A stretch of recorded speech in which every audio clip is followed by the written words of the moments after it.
রাস্তায় পড়ে মৃত্যু যন্ত্রণায় ছটফট করছে রাজ। আর তার পাশে দাঁড়িয়ে মনের আনন্দে হাসছে মিমি। আজকে যেন মিমির খুশির কোনো কমতি নেই। ও যেন আজকে আকাশের চাঁদ হাতে পেয়েছে।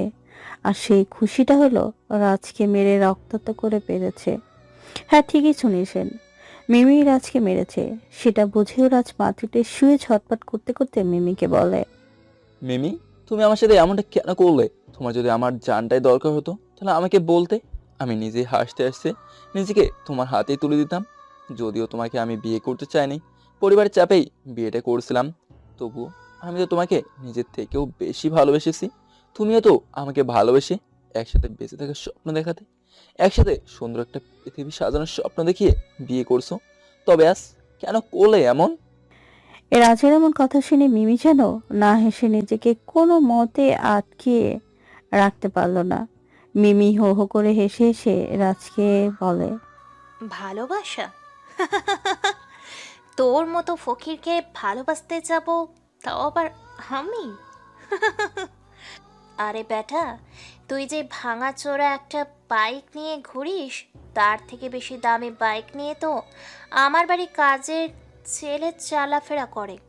আর আমি নাকি ভালোবাসতে যাব তোকে? তোর স্ট্যাটাস আর আমার স্ট্যাটাস কি কখনো যায় নাকি? তাহলে এতদিন আমার সাথে এত কেয়ার, এত ভালোবাসা, তোমার কোমল হাতের মিষ্টি স্পর্শ কি ছিল এইসব? আর তাছাড়া আমি তো তোমার বিয়ে করার স্বামী। তুমি নিজে আমাকে বিয়ে করেছিলে, যেখানে আমি তোমাকে বিয়ে করতেই চাইনি। আরে, এইসব না করলে তো আমি তোর থেকে কোনোভাবেই আমার বয়ফ্রেন্ডকে হারানোর প্রতিশোধ নিতে পারতাম না। শুধু তোর জন্য আমি আমার আবিরকে হারিয়েছি। আজকে আমি আমার জানটাকে হারানোর প্রতিশোধ নিতে পেরেছি। জানিস, আজকে আমার প্রাণ খুলে হাসতে ইচ্ছে করছে, আর আকাশে বাতাসে চিৎকার করে জানাতে ইচ্ছে করছে, আজকে আমি আমার ভালোবাসার প্রতিশোধ নিতে পেরেছি। আমি সার্থক। আর তাছাড়া আমার বাবা মা, মামা মামিও কেমন, তাই না? তোর কথা একটু না ভেবেই আমার ফাঁদে পা দিয়ে তোর সাথে হাসতে হাসতে আমায় বিয়ে দিয়ে দিল। তোমার বয়ফ্রেন্ডকে আমি তোমার থেকে কে নিয়েছি সেই কথাটা তো আমি বুঝতে পারছি না। দয়া করে একটু খুলে বলবা। আর আবির ছেলেটা তো ভালো ছিল না। তোকে আমি কি খুলে বলবো? হ্যাঁ, তোর সাথে তো এখন আমার কথা বলতেও ঘৃণা হচ্ছে, আবার আমার জানকে খারাপ বলিস? এই, তোরা দাঁড়িয়ে দেখছিস কি? হ্যাঁ, ওর মুখের জবান বন্ধ করে দে। ছোট লোকের বাচ্চা, হয় ইচ্ছে আমার স্বামী হতে। মিমির কথা শুনে বকাটেরা রাজের মাথায় জোরে একটা আঘাত করে, যেটার কারণে রাজ ধীরে ধীরে অন্ধকার দেখতে শুরু করে। এরা সামনের কিছুই দেখতে পাচ্ছে না, আর কিছু শুনতেও পাচ্ছে না। চোখের সামনে শুধু কালো অন্ধকার। এদিকে মিমি সবাইকে বলে দেয় রাজের দেহটাকে রেল লাইনের ধারে ফেলে আসতে। তারপরে সেখান থেকে মিমি সোজা বাসায় চলে যায়। আপনারা তো কিছুই বুঝতেছে না কি হচ্ছে এসব। আর মিমি বা নিজের স্বামীকে এভাবে কেন মারল? ভাড়া করা গুন্ডা দিয়ে, তাই না? আরে মামারা, টেনশনের কোনো কারণ নেই। আমি আছি না আপনাদের সাথে? তাহলে চলেন ওদের অতীত থেকে ঘুরে আসি, তাহলেই সবটা ক্লিয়ার হয়ে যাবে। একদিন সকালে রাজ মনের আনন্দে সোফা বসে টিভি দেখছে।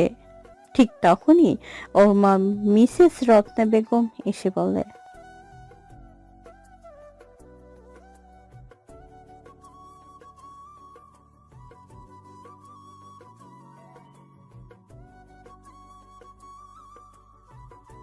এই রে, আম্মু তো খেপেছে, এখন কি হবে? আসলে আম্মু, তুমি তো সকালে আমাকে মনে করে দাওনি, তাই তো আমি এখনো বসে আছি। তুমি কখন মনে করে দিবে ফুপির বাড়ি যাওয়ার কথা? শোন, তোকে আমি এই পেটে ধরেছি, তাই তোকে আমি হাড়ে হাড়ে চিনি, বুঝলি? একদম আমাকে মিথ্যা বলে বুঝাতে আসবি না। এখন গিয়ে রেডি হয়ে আয়। আর আজকে নাকি মিমি ও ওর ভার্সিটির থেকে বাসায় আসবে। সত্যি বলছো? মিমিও আজকে আসবে তাহলে? রাজ মন খারাপ করে কথাটা বলে। কেননা মিমি এতটাই রাগী, যেটা বলে বুঝাতে পারবো না। রাজের মা সেটা বুঝতে পেরে বলে, কিরে, তোকে আমি কি বললাম আর তুই কি করছিস? হ্যাঁ, যা গিয়ে রেডি হয়ে আয়। আমি তোর বাবার কাছ থেকে টাকা নিয়ে রেখেছি তোর জন্য, সেটা যাওয়ার সময় নিয়ে যাস কেমন? এই রত্না বেগম ছেলেকে উদ্দেশ্য করে উপরে কথাটা বলে। সেখান থেকে রান্নাঘরের দিকে চলে যায়। আর রাজও সেখানে আর দাঁড়িয়ে না থেকে সোজা রুমে এসে সুন্দর একটা পোশাক পরে রেডি হয়ে নেয়। রাজ কি পরেছে শুনবেন? চলেন দেখিয়ে আসি কি পরেছে। কি পরবো? এই মাইয়া যে লেভেলের রাগী আর অহংকারী আল্লাহই জানে আজকে আমার কপালে কোন শনি আছে। যাজ্ঞা, আমি এসব বাদ দিয়ে বরং আজকে আমার পছন্দের জিনিস সাদা রঙের সাথে লাল রং মিশ্রিত কাপড়ের তৈরি শার্ট, কালো প্যান্ট আর সাদার মাঝে লাল রঙের বুট, সাথে সানগ্লাস। রাজ রেডি হয়ে আয়নার সামনে দাঁড়িয়ে বারবার নিজেকে দেখছে আর মুচকি মুচকি হাসছে, কেননা আজকে ওকে একটু বেশি সুন্দর লাগছে। এমনিতেই রাজ তেমন সুন্দর না, শ্যামলা বর্ণের বললেই চলে। এ রাজরা আহামরি বড়লোক সেটা কিন্তু না।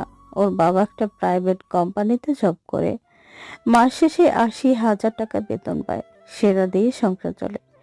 রাজ্যে দুটো কোম্পানির ম্যানেজার সেটা কিন্তু না। রাজু লেখাপড়ার পাশাপাশি একটা জব করে, যেটা কেউ জানে না বা বুঝতেও দেয় না। যাজ্ঞা, ওইসব সাথে থাকলে সবকিছুই বুঝতে পারবেন। এখন চলেন দেখে আসি রাজকে। দেখে ওর মা কি বলে। রাজ, আমার হাতে একটা চিমটি কাটতো। আম্মু, আমি তোমার হাতে কেন চিমটি কাটতে যাবো বলো? আমি চিমটি কাটলে তুমি বুঝি কষ্ট পাবে না? আরে আমার তো বিশ্বাসই হচ্ছে না, তুই আমার আব্বাজান। আসলেই তোকে আজকে অনেক সুন্দর লাগছে, কারো যেন নজর না লাগে। আম্মু, তুমিও না আমার যে লজ্জা করো না? দেখো আমি কেমন লাজুক হয়ে আছি। হয়েছে, আর মেয়েদের মতন লজ্জা পেতে হবে না। এই নে টাকা, দেখে শুনে যাস। আর বাবা, পারলে মিমির থেকে একটু দূরে দূরে থাকিস কেমন? মিমি তো আবার তোকে দেখতেই পারে না। আচ্ছা আম্মু, বলতে পারো মিমি ঠিক কোন মাটি দিয়ে তৈরি, যেটার কারণে ওর মাঝে এত রাগ অহংকার? যেখানে তুমিও তো ওর মতো একটা মেয়ে, তোমার মাঝেও তো ওর মতো কোনো স্বভাব নেই। শোনো আমার পাগল ছেলের কথা। আরে বাপ, আমি যেমন তোর বাবার বাম পাঁজরের হাড় থেকে তৈরি, তেমনি মিমিও ওর হবু জামাইয়ের বাম পাঁজরের হাড় থেকেই তৈরি। তবে বাবা, সবার আচরণ কি এক হয়? মিমি হয়তো এখন এমন করে, তবে ধীরে ধীরে ঠিক হয়ে যাবে। বুঝতে পেরেছি। আচ্ছা তুমি থাকো, আমি কিন্তু গেলাম। আর আম্মু, দোয়া করিও তোমার ছেলে যেন ওই পেতনির কবলে না পড়ে। আচ্ছা ঠিক আছে, যা। আর যেটা বললি সেটা যেন মিমি না শোনে, তাহলে তোকে কাঁচা চিবিয়ে খেয়ে ফেলবে।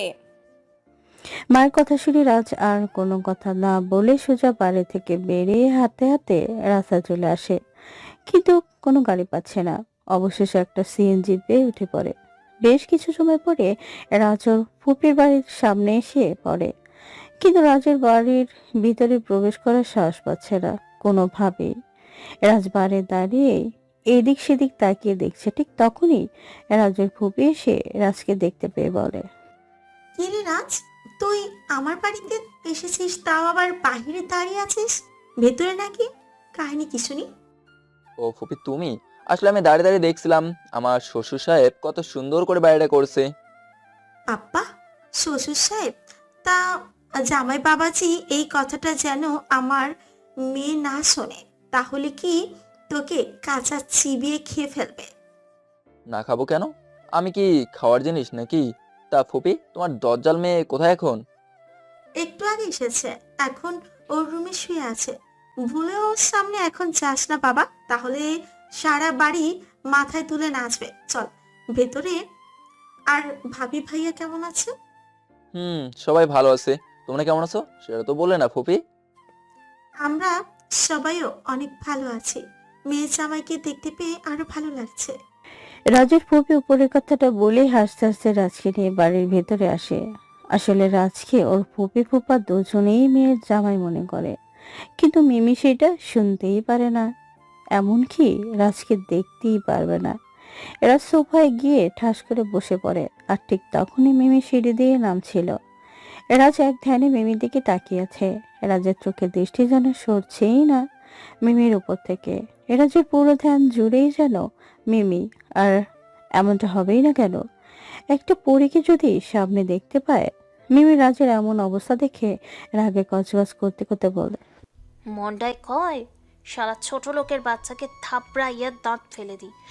ওই খ্যাত, তোর চোখ মাটির দিকে না দেখে সিঁড়ি দিয়ে কি দেখে? হ্যাঁ, এই ডিস্টার্ব করেন না তো, আমি পড়ে দেখছি, আপনি দেখছেন না? রাজের কথা শুনে মিমি তো আরো বেশি রাগে ফায়ার হয়ে যায় আর অবাকও হয়, কেননা রাত দিনের বেলা পরি কিভাবে দেখছে। তাই মিমি রাগকে ভ্যানিটি ব্যাগে রেখে অবাক হয়ে জিজ্ঞেস করে, ওই তুই এই বাড়িতে, তাও আবার দিনের বেলায় পড়ি দেখিস কি করে? নাকি আসার সময় মদ খেয়ে পুরা মাতাল হয়ে আইছোস? আমি মাতাল হতে যাব কেন? আর তুমি দেখছো না আমার সামনে তরতাজা পড়ে দাঁড়িয়ে আছে? মিমি এবার রাজের কথা একটু লজ্জা পেল, তবু সেটা রাজকে বুঝতে না দিয়ে রাগে মুডে বলে, থাপড়াইয়া তোর সব দাঁত ফেলে দিব। কি সব বলছিস? হ্যাঁ লুইচু বেটা, আমাদিকে তাকাইলে তোর চোখ তুলে আমি মার্বেল খেলবো। মিমির এমন কথা শুনে রাজ একটু মন খারাপ করে, কিন্তু রাজের মন খারাপের মিমির কিছু যায় আসে না। এদিকে রাজ কিছু বলতে যাবে তার আগে রান্নাঘর থেকে আস্তে আস্তে রাজের পূবে মিমিকে উদ্দেশ্য করে বলে, মিমি, তোর সাহস কিন্তু দিন দিন বেড়েই চলেছে। ও তোর মামাতো ভাই হয়, সেটা ভুলে যাস না। আর তুই ওর সাথে কি ব্যবহার করতেছিস মনে রাখিস। রাজ যদি ফকির ছোট লোক হয় তাহলে তোর মাও কিন্তু ছোট লোক, কেননা ওর পরিবারটাই আমার পরিবার। আমু, তুমি সামান্য ওর জন্য আমার সাথে এভাবে কথা বলছো? আর তুমি জানো না তোমার লম্পট ভাইপোলা আমাদিকে কেমন শকুনের দৃষ্টিতে তাকিয়েছিল। ওর ভাগ্য ভালো যে আমি ওর সাথে ভালো করে কথা বলছি। আমার তো ইচ্ছে হচ্ছে ওকে ঘাট ধাক্কা দিয়ে এই বাড়ি থেকে বের করে দিই। ওকে দেখলেই আমার গা জ্বলে। মিমির এমন কথা শুনে রাজের চোখে জলের কোনা ছলছল করতে থাকে। এদিকে রাজের ফুপি মেয়ের এমন কথা সহ্য করতে না পেরে মিমির গলায় ঠাস ঠাস করে দুইটা থাপ্পড় লাগিয়ে দেয়। মায়ের হাতে এই প্রথম থাপ্পড় খেয়ে মিমি তো গালে হাত দিয়ে দাঁড়িয়ে অবাক হয়ে রাগে ফুঁসতেছে। মেয়ের দিকে খেয়াল না করে মিমির আম্মুর রাগে কণ্ঠে বলে, ছি মিমি, আমার ভাবতেও অবাক লাগছে তুই এমন ব্যবহার করবি রাজের সাথে। এই দিনটা দেখার জন্যই কি আমি তোকে লেখাপড়া শিখিয়ে মানুষ করতেছি? আমার হয়তো তোকে আরো আগে শাসন করা উচিত ছিল। ভাগ্যিস তোর কষ্টের কথা ভেবে আজও তোর গায়ে কখনো ফুলের টোকা দেয়নি। রাজ, তুই কিছু মনে করিস না। সি ফুপি, তুমি এভাবে কেন বলছো? আমি তো মিমির কথা কিছু মনে করিনি। আর ফুপি, তুমি কিন্তু মিমির গায়ে হাত তুলে একদম ঠিক করনি। রাজের কথা শুনে রাজের ফুপি কিছু বলতে যাবে, ঠিক তখনই মায়ের ঠোঁট থেকে কথা কেড়ে নিয়ে মিমি বলে ওঠে, থাক থাক, আর গরু মেরে পিণ্ডি দান করতে হবে না। যেই আম্মু আমার গায়ে কখনো হাত ওঠায়নি, আর তোর কারণে আজ আম্মু আমার শরীরে হাত তুলেছে, এর শাস্তি তো তোকে পেতেই হবে, মনে রাখিস। মিমি উপরের কথাটা বলেই রাগে গজগজ করতে করতে উপরে ওর রুমে চলে যায়। আর এদিকে রাজকে উদ্দেশ্য করে রাজের ফুপি বলে, রাজ, দেখেছিস তুই মিমি এখন কতটা বেয়াদব হয়ে গেছে? তুই তো আমাকে তখন খুব বললি আমি ভুল করেছি ওর গায়ে হাত তুলে। দেখো ফুপি, মিমি এখনো ছোট মানুষ, মাত্র ইন্টারে পড়ে, তাহলে ওর কি তেমন বোঝার বয়স হয়েছে নাকি? রাজের কথা শুনে রাজের ফুপি কিছু বলার আগে রাজের ফুপা মানে মিমির বাবা বাইরে থেকে আস্তে আস্তে রাজের কথা শুনে বলে, কে বলছে বয়স হয়নি? হ্যাঁ, আজকে বিয়ে দিলে কালকে আমার মেয়ে আমাদের বুড়ো বুড়িকে 1 ডজন নাতি নাতনি উপহার দিতে পারবে, আর তুই বলছিস সিমি এখনো বড় হয়নি? আসসালামু আলাইকুম ফুপা, কেমন আছেন? আর বলেন না, ফুপি এমনি মিমির সাথে রাগান্বিত হয়ে কথা বলে। ওয়ালাইকুম আসসালাম, আলহামদুলিল্লাহ আমি ভালো আছি। আর রাজ, আমিও খুব ভালো করেই জানি মিম্মি কেমন মানুষ, আর ওর সাথে তোর ফুপি কেন রেগে কথা বলে। সে যাই হোক, তুই কখন এসেছিস সেটা বল। ফুপা, আমি একটু আগে এসেছি, আপনি এখনো আসেন নাই, তাই এখানে বসে বসে ফুপির সাথে আড্ডা দিচ্ছিলাম আর কি।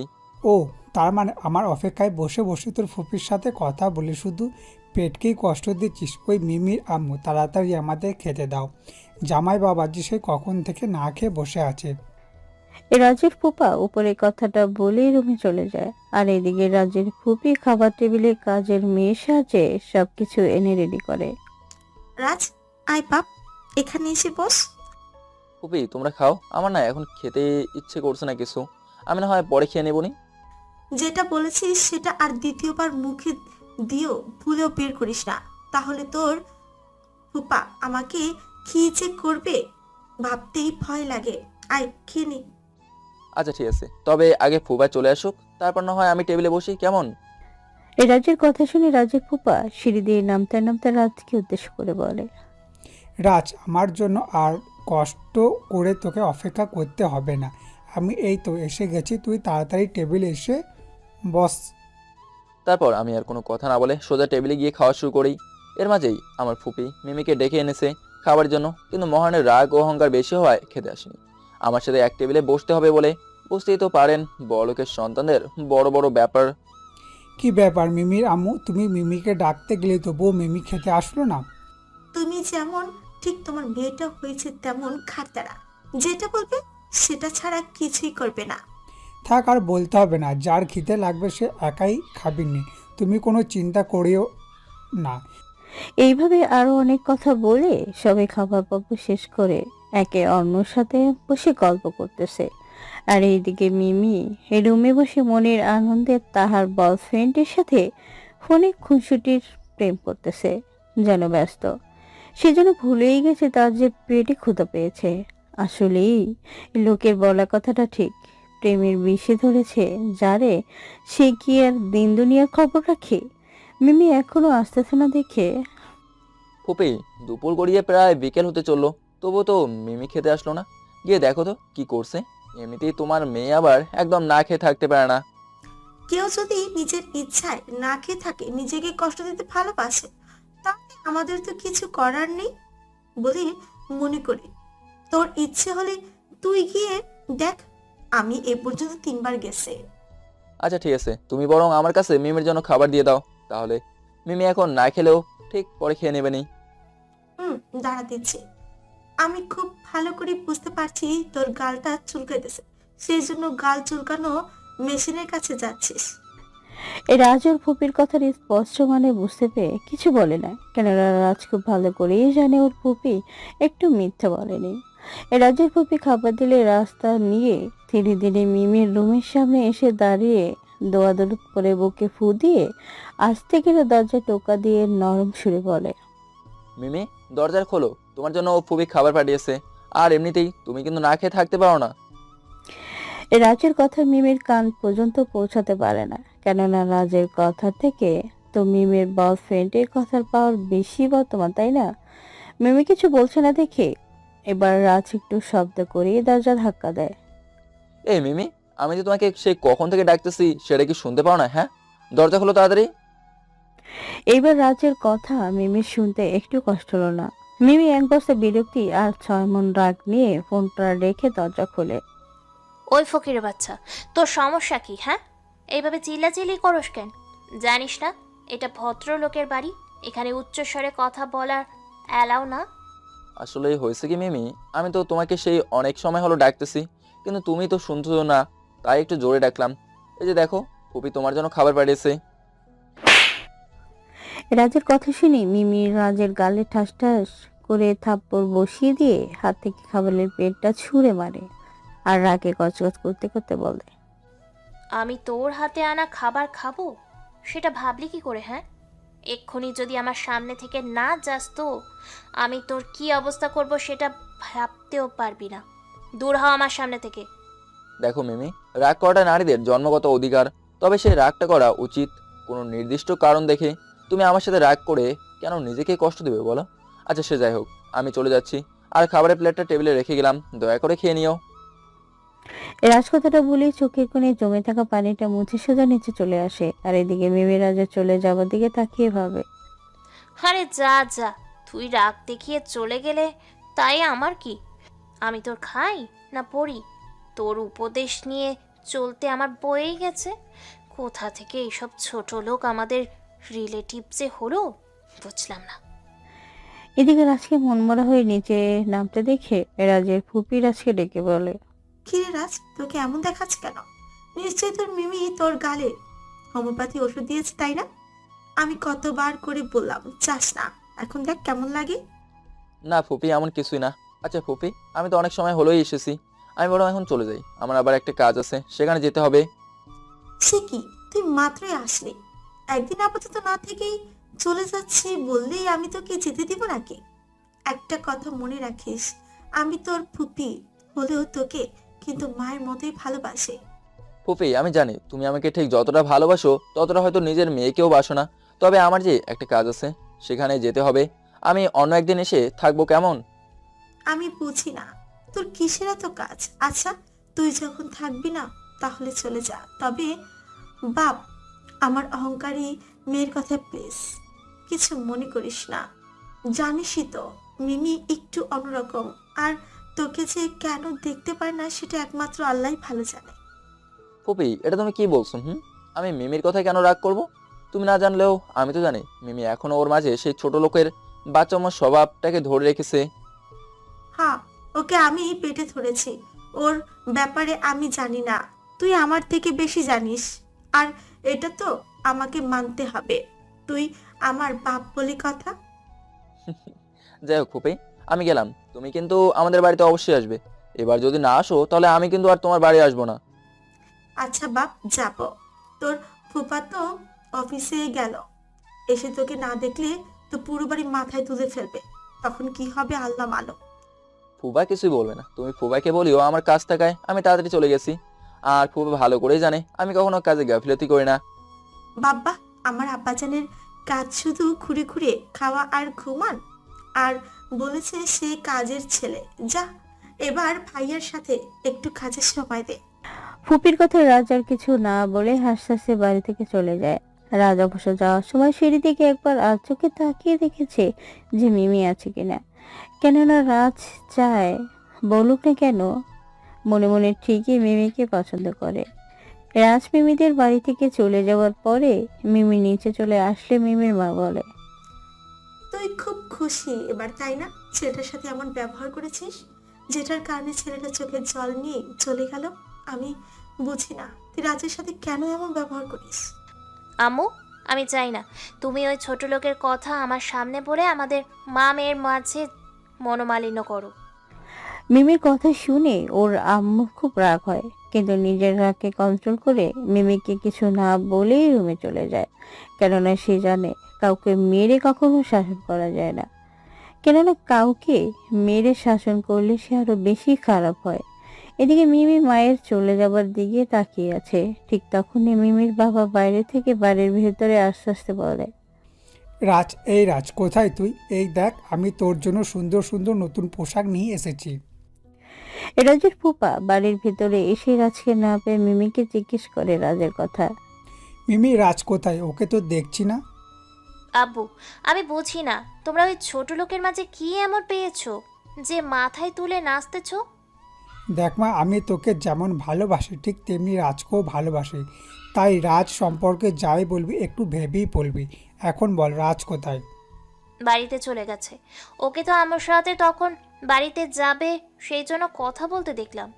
ও, ছেলেটা আমাকে না বলেই চলে গেল? দূর ছাই, এসব কিছু ছেলেটাকে দিতেই পারলাম না। রাজের ফুপা পরে কথাটা বলেই হাতে থাকা ব্যাগগুলো সোফার উপর রেখে মন খারাপ করে রুমে চলে যায়। আর এদিকে মিমি দাঁড়িয়ে প্যাকেটগুলোর দিকে তাকিয়ে ভাবতে থাকে, আমার বাবা কেমন, মেয়ের জন্য কিছু না এনে ওই ছোট লোকের জন্য কত সুন্দর সুন্দর পোশাক নিয়ে এসেছে। বাবা, আমার বাবার পছন্দ আছে বলতে হয়, শার্ট প্যান্টগুলো তো খুব সুন্দর। মামাতো ভাইটা খ্যাত হলে কি হবে, এইগুলা পরলে ওকে খুব সুন্দর লাগবে। মিমি উপরের কথাটা ভাবতে ভাবতে সেখান থেকে চলে যায়। আর এইদিকে মিমির আম্মু রান্নাঘর থেকে আসার সময় সুপার প্যাকেট দেখে রুমে নিয়ে আলমারিতে রেখে দেয়। এদিকে রাজ বাড়িতে না এসে ওর প্রয়োজনীয় কাজগুলো করে তারপর বন্ধুদের সাথে আড্ডা দিতে চলে আসে। রাজকে দেখে ওর বন্ধু হাবিব বলে, ওই তোরা দেখ, আমাদের রাজপুত্র রাজ আসতেছে। ওই রাজ, তোর আজকে আমাদের কথা মনে হলো? হ্যাঁ, দেখছেন ভাইরা কেমনটা লাগে? আমি ওদের সাথে 2 দিন আগেই দেখা করলাম, আর এখন কি বলছে? ওই হালা, আমি না 2 দিন আগেই তোদের সাথে দেখা করে আড্ডা দিয়ে গেলাম। বন্ধু দেখ, প্রথমত আমার কোনো বোন নাই যে তুই আমাকে শালা বলবি, আর দ্বিতীয়ত 2 দিন কেন, তোকে একদিন না দেখলেই মনে হয় 1000 বছর হলো তোকে দেখি না। আসলে বন্ধুদের সম্পর্কটা এমনি হয়। একদিন না দেখা হলেই মনে হয় 1000 বছর হলো কারোর সাথে কারো যোগাযোগ নেই। আর বলিস না, আমি একটু ব্যস্ত থাকায় তোদের কাছে আসতে পারিনি। তো তা তোদের সবার অবস্থা কি এখন শুনি? দোস্ত, আমাদের সবার অবস্থা ইনশাল্লাহ খুবই ভালো। তা দোস্ত, আমার মাথায় একটা কথা কোনোভাবেই ঢুকছে না, তোর গালে এমন থাপ্পড়ের দাগ দেখা যাচ্ছে কেন? হাবিবের কথা শুনে রাজ একটু না অনেকটাই অবাক হয়ে যায়। কেননা বন্ধুদের কথার জবাবে এখন সে কি বলবে? যদি বলে ওর গালে মিমির হাতের মিষ্টি ছোঁয়ার দাগ, তাহলে তো মান ইজ্জত সব নিলামে উঠে যাবে। তাই একটু বুদ্ধি খাটিয়ে বলে, আরে তোরাও না কেমন! আমার শরীরে এত জায়গা থাকতে এই গালের দাগটাই চোখে পড়লো, যেখানে আমি কাল রাতে মশা মারতে গিয়ে এমনটা হয়েছে। আর শুধু তোরা না, আমাকে দেখে সবাই এই কথাই বলে। হয়েছে মামা, আর শাক দিয়ে তোমার মাছ ঢাকতে হবে না। আমরা ভালো করেই জানি তুমি কোন গভীর জলের মাছ। যাই হোক, এবার বল, এখন কোথা থেকে আসলি? আর বলিস না, আম্মুর জোড়াজুড়িতে একটু ফুপি বাড়ি গেছিলাম, সেখান থেকেই তোদের কাছে ছুটে আসলাম। ও আচ্ছা। তা বন্ধু, আমি তো শুনেছিলাম তোর নাকি একটা কিউটের ডিব্বা ফুপাতো বোন আছে। তার সাথে আবার সামথিং সামথিং হয়েছে নাকি? আর যদি তোর দ্বারা কিছু না হয় তো আমাদের সেটেল করে দিস কেমন? রাজের বন্ধু রাজের সাথে মজা করে উপরের কথাটা বলে। রাজ হাবিবের এমন মজার কথা শুনে মনে মনে ভাবে, আরে বন্ধু, তোরা যদি জানতি আমার ফুপাতো বোন কোন লেভেলের বিন্দি মহিষ, তাহলে মনের ভুলেও এই কথাটা বলতি না। কিরে মামা, তুই হঠাৎ আমার কথা শুনে এমন বোবা হয়ে গেলি কেন? যা মামা, তোর ফুফাতো বোনকে আমার সাথে সেটেল করাই দিতে হবে না। তাও তুই এমন বোবা হয়ে থাকিস না। আরে দোস্ত, সেটা না, তুই যে আমার ফুপাতো বোনের সাথে প্রেম করার কথা বলতেছিস, একবার ভেবে দেখেছিস এই কথাটা যখন এই আনিসের শোনে, তাহলে তোর কি হাল হবে? ও আপনাদের তো বলাই হয়নি, আনিসা হলো হাবিবের একমাত্র আদরের গুণী গার্লফ্রেন্ড। আনিশা আবার রাজের কথা খুব শুনে, কারণ আনিশা জানে রাজ ওকে যেটা বলবে সেটাই সত্যি হবে। না মামা, তুই এটা ওই পেতনিকে মনের ভুলেও বলিস না, তাহলে আমার অবস্থান নাজেহাল করে ফেলবে। ঠিক আছে, এখন যেটাই বলবি একটু ভেবে চিন্তে তারপর বলিস, কেমন? এখন চল বাসায় যাওয়া যাক। চল বাসায় যাওয়া যাক। এমনিতে অনেক সময় হলো এখানে এসে বসে আছি। এইভাবে আর কথা না বলে যে যার মতো বাসায় চলে আসে। রাজ বাসায় আসতেই ওর আম্মু ডেকে বলে, রাজ, তোকে আমি বলেছিলাম আসার সময় মিমিকে সাথে করে নিয়ে আসিস, সেটা না করে তুই একাই ঢং ঢং করে কেন আসলি? হ্যাঁ, আম্মু, তুমি কি বলছো সেটা একবার ভেবে দেখেছো?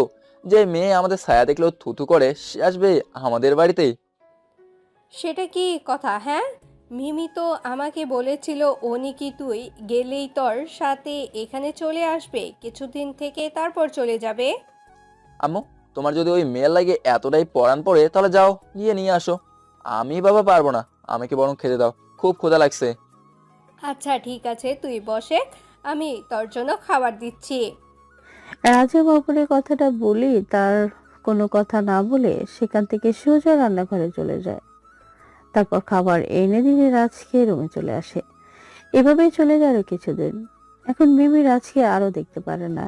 একদিন রাজ রাস্তা দিয়ে আসার সময় খেয়াল করে মিমি একটা ছেলের সাথে হাতে হাত রেখে হেঁটে যাচ্ছে।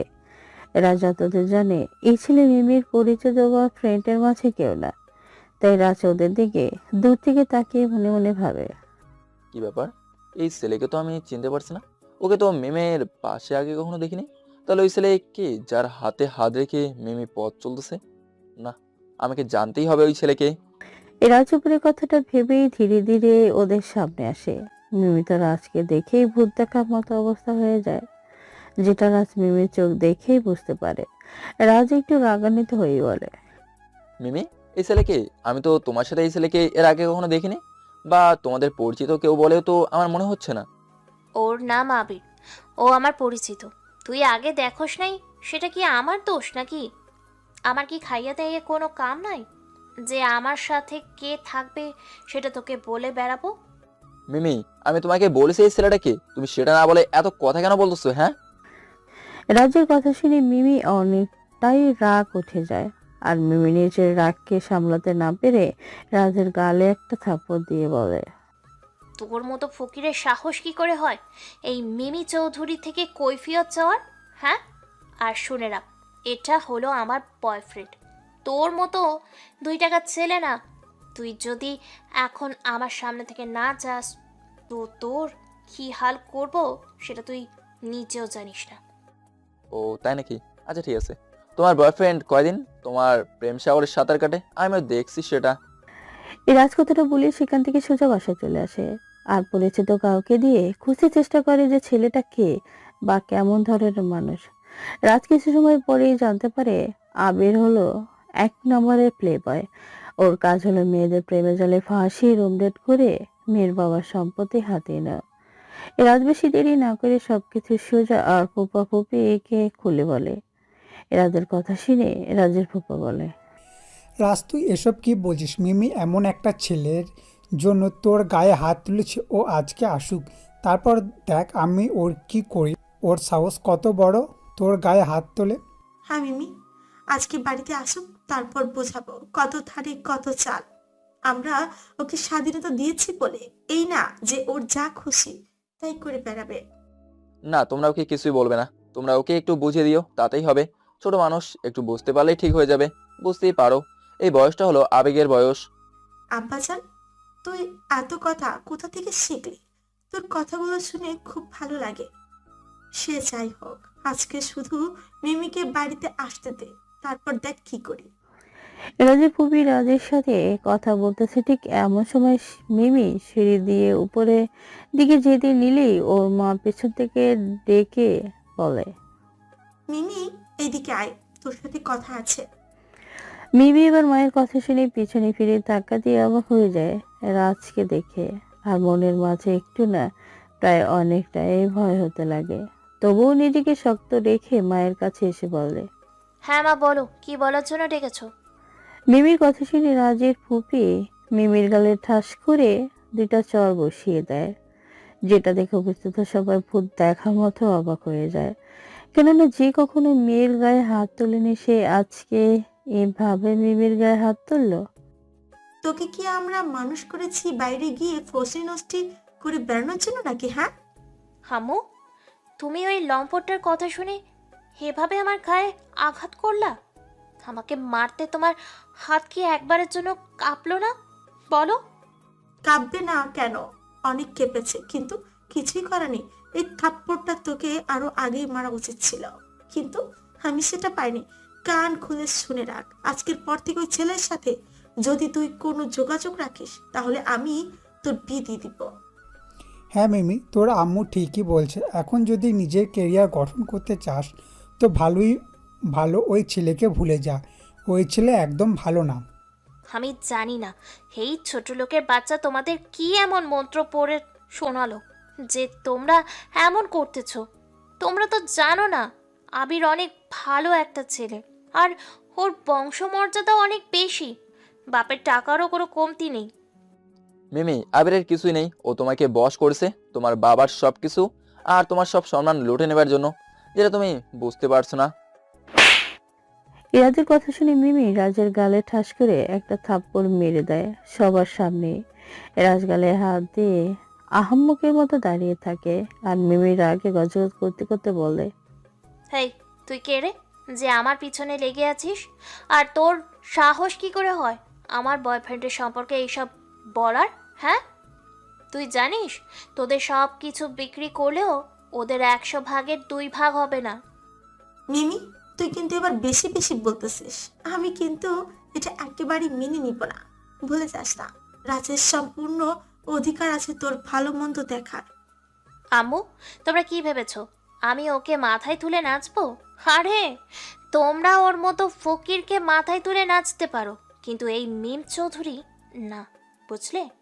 মিমি দেখ, আমার রাগ তুলাস না। আমি কিন্তু এমনিতেই হার্টের রুগী, সো বুঝতেই পারছিস কি বলছি।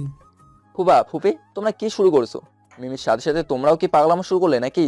আর মিমি, আমার বাবার টাকা পয়সা না থাকতে পারে, তবে আমার মতো এতটা সৎ নিষ্ঠাবান ছেলে তার কাছে। এটাই তার কোটি টাকার সম্পদ, বুঝলে?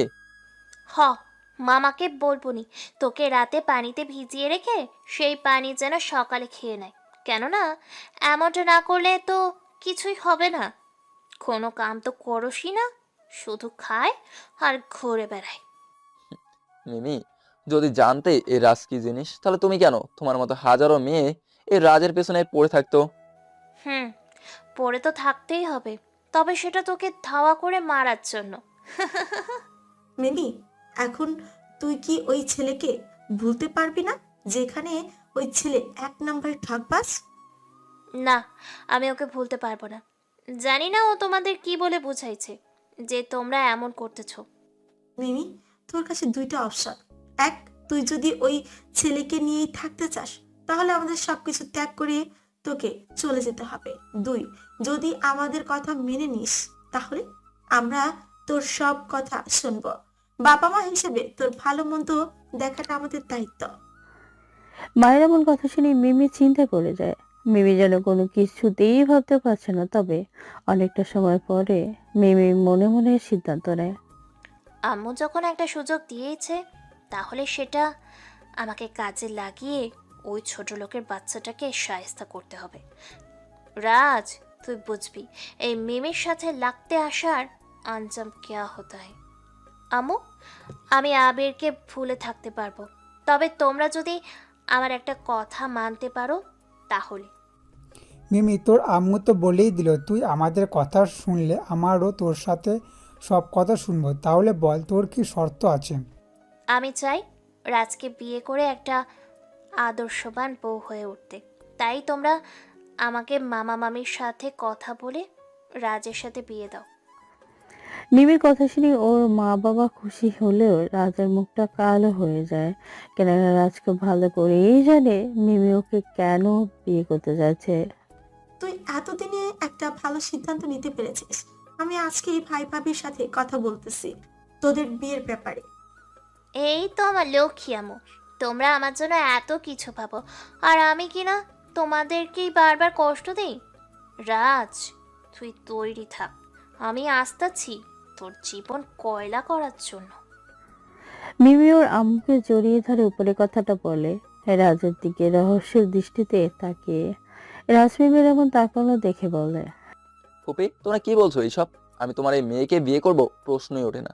আরে আমি যদি মিমিকে বিয়ে করি, তাহলে ওই তো আমার জীবন কয়লা বানিয়ে ভাটায় জ্বালিয়ে ইট পোড়াবে। দেখো আম্মু, আমি কি এতটাও খারাপ যে ও আমাকে বিয়ে করতে চাইছে না? মা, তুই কোনো চিন্তা করিস না, রাজের সাথেই তোর বিয়ে হবে। আর রাজ, আমি তোর কোনো কথা শুনবো না। আমার মেয়ে বলতেছে তো তোর সাথেই ওর বিয়ে হবে, আর এটাই ফাইনাল। তোমাদের যা খুশি সেটাই করো, তবে এটার জন্য তোমাদের পরে যেন আবার পস্তাতে না হয়। So be careful. রাজ কথাটা বলিয়ে সেখান থেকে হন হন করে সোজা বাসায় চলে আসে। এভাবে কয়েকটা দিন চলে যায়। এদিকে রাজ একদিন অফিসের কাজের জন্য কোথাও চলে যায়। আর সেদিন মিমির বাবা মা রাজের বাড়িতে এসে সব কথা বলে। ভাই ভাবি, আমরা তোমাদের কাছে একটা আশা নিয়ে এসেছি। আশা করি তোমরা আমাদের ফিরিয়ে দিবে না। দেখ নীলিমা, এভাবে না বলে সেটা বলতে এসেছিস সেটা স্পষ্ট বল। আমার আবার এমন পেঁচানো কথা শুনতে একদমই ভালো লাগে না। হ্যাঁ নীলিমা, তোর ভাবি ঠিক কথা বলেছে। যেটা বলার স্পষ্ট করে বল। ভাইয়া, আমি আর তোমাদের জামাই মিলে একটা সিদ্ধান্ত নিয়েছি যে আমাদের মিমির সাথে রাজের বিয়ে দিব। তাহলে আমাদের আত্মীয়তাও আগের থেকে শক্তিশালী হবে। নীলিমা চৌধুরীর এমন কথা শুনে রাজের বাবা মা যেন আকাশ থেকে পড়ে ভূত দেখার মতো অবাক হয়ে যায়। কেননা তারা কোনোভাবে বিশ্বাস করতে পারছে না মিমি রাজের বিয়ে করবে। কি বলছো? আমার ছেলের মতন ভাদাইমার সাথে মিমির মতন এত সুন্দরী একটা স্মার্ট মেয়ের বিয়ে হবে? দেখো ভাবি, আমার জামাই বাবাজিকে একদম এসব বলে অপমান করবে না বলে দিলাম। বাবা, বিয়ের আগে এত দরদ, না জানি বিয়ের পরে কি হবে। আচ্ছা, এ ব্যাপারে শুধু আমরা রাজি হলেই তো হবে না, রাজ ও মিমিকেও রাজি করাতে হবে, তাই না? ভাবি, মিমি তো রাজকে বিয়ে করতে রাজি আছে, আর এই কথাটা মিমি নিজেই আমাদেরকে বলেছে। তবে রাজের মনে হয় একটু সংকোচ আছে মিমিকে বিয়ে করতে। আরে দূর, ওটা কোনো সমস্যা হলো নাকি? ওইটা আমরা রাজকে বোঝাবো। রাজ আমাদের কোনো কথাই ফেলবে না, সেটার উপরে আমাদের 100% ভরসা আছে। তাহলে তো আলহামদুলিল্লাহ, ভালোই হলো। তা ভাবি, আমার জামাই বাবাজিকে তো দেখছি না। আর বলিও না, ওর কি কাজ সেটা আল্লাহই ভালো জানে। প্রায় প্রায় কোথায় যায় সেই জানে। কালকে বলল ওর কোথায় যেন কাজ আছে, সেখানে গেছে, আজকেই চলে আসবে। পোলাপান মানুষ, এমন একটু একটু ঘোরাফেরা তো করবেই। এখনই তো বয়স, বিয়ের পর কি আর ঘুরতে পারবে নাকি? তখন তো আমার মেয়ে তোমার ছেলেকে আসলে বেঁধে রাখবে। নীলিমা, সে যা বলেছ, এখন মিমির পাল্লায় পড়ে আমার বাদর ছেলে যদি একটু ভালো হয়। এভাবে সবাই আরো অনেক কথা বলে বিয়ের কথা একদম পাকা করে মিমির বাবা মা বাসায় চলে আসে। মিমি যেহেতু সোফায় বসে অপেক্ষা করছিল বাবা মার জন্য, তাই তারা বাড়িতে আসতেই মিমি বলে, আম্মু আব্বু, মামা মামি কি রাজি হয়েছে নাকি তোমাদের ফিরিয়ে দিয়েছে? বলো। দেখেছো মিমির বাবা, তোমার মেয়ের আর তর সইছে না বিয়ের কথা শুনতেই। হ্যাঁ রে মা, ভাবি রাজি হয়েছে, আর আমরা বিয়ের কথা পাকা করেছি। এখন শুধু ভালো একটা দিন দেখে বিয়ের কাজটা সেরে ফেলেই হবে। সত্যি বলছো? ইস, আমার যে কি খুশি লাগতাছে, যেটা তোমাদের বলে বোঝাতে পারবো না। রাজ, তুই রেডি থাক এই মিমির আগুনে পোড়ার জন্য। যা এখন রুমে গিয়ে একটু রেস্ট নে। তুই এতদিনে ভালো একটা সিদ্ধান্ত নিয়েছিস, তাতেই আমরা অনেক খুশি। মায়ের কথা শুনে মিমির প্রাণ খুলে হাসতে ইচ্ছে করলেও সেটা না করে সোজা রুমে চলে যায়। আর মিমি সবার সামনে আবিরকে ভুলে থাকার নাটক করতে থাকে। এদিকে রাজ কাজ থেকে বাড়িতে আসলেই রাজের মা রাজকে সবটা খুলে বলে, যেটা রাজ আগে আস্নাত করতে পেরেছে। আমি একটা জিনিস বুঝতে পারছি না, তোমরা কিভাবে নিজের ছেলেকে সার্ভিস লাইনে হাই ভোল্টেজ কারেন্ট আছে জেনেও কেবল ধরতে বলছো? যে কেবল হাত দিয়ে ধরা মাত্রই বেঁচে ফেরা অনিশ্চিত। রাজ, তোর থেকে এসব শুনতে চাই না। আমরা সেই আগে থেকেই চাইতাম তোর সাথে মিমির বিয়ে হবে। এখন আমাদের সেই স্বপ্নটা পূরণ হতে যাচ্ছে, এটা তুই নষ্ট করিস না। জানি মিমি একটু রাগী, তবে তোর ভালোবাসা দিয়ে ঠিক ওকে শুধরে নিতে পারবি। তোমরা কেন বুঝতে পারছো না? মিমি আমার সাথে বিয়ের পিড়িতে বসতেছে শুধুমাত্র আমার থেকে প্রতিশোধ নেবার আশায়। একটা কথাও বলবি না? তুই কি ভেবেছিস তুই আমাদের এমন আবোল তাবোল বোঝাবি আর আমরা সেটা মেনে নিব? চল বাবা, বিয়ের জন্য প্রস্তুত হ। তোমাদের যা মন চায় করো, তবে তোমরা একটা কথা শুনে রাখো, নিজের ছেলেকে ধ্বংসের পথে ঠেলে দিচ্ছ নিজের হাতেই। রাজ কথাটা বলি সেখানে আর এক মুহূর্ত দেরি না করে সোজা রুমে চলে আসে। রাজ যদি ওই মিমিকে মনে মনে পছন্দ করে, তবে মিমি কেন ওকে বিয়ে করতেছে সেটা ও তো জানে না।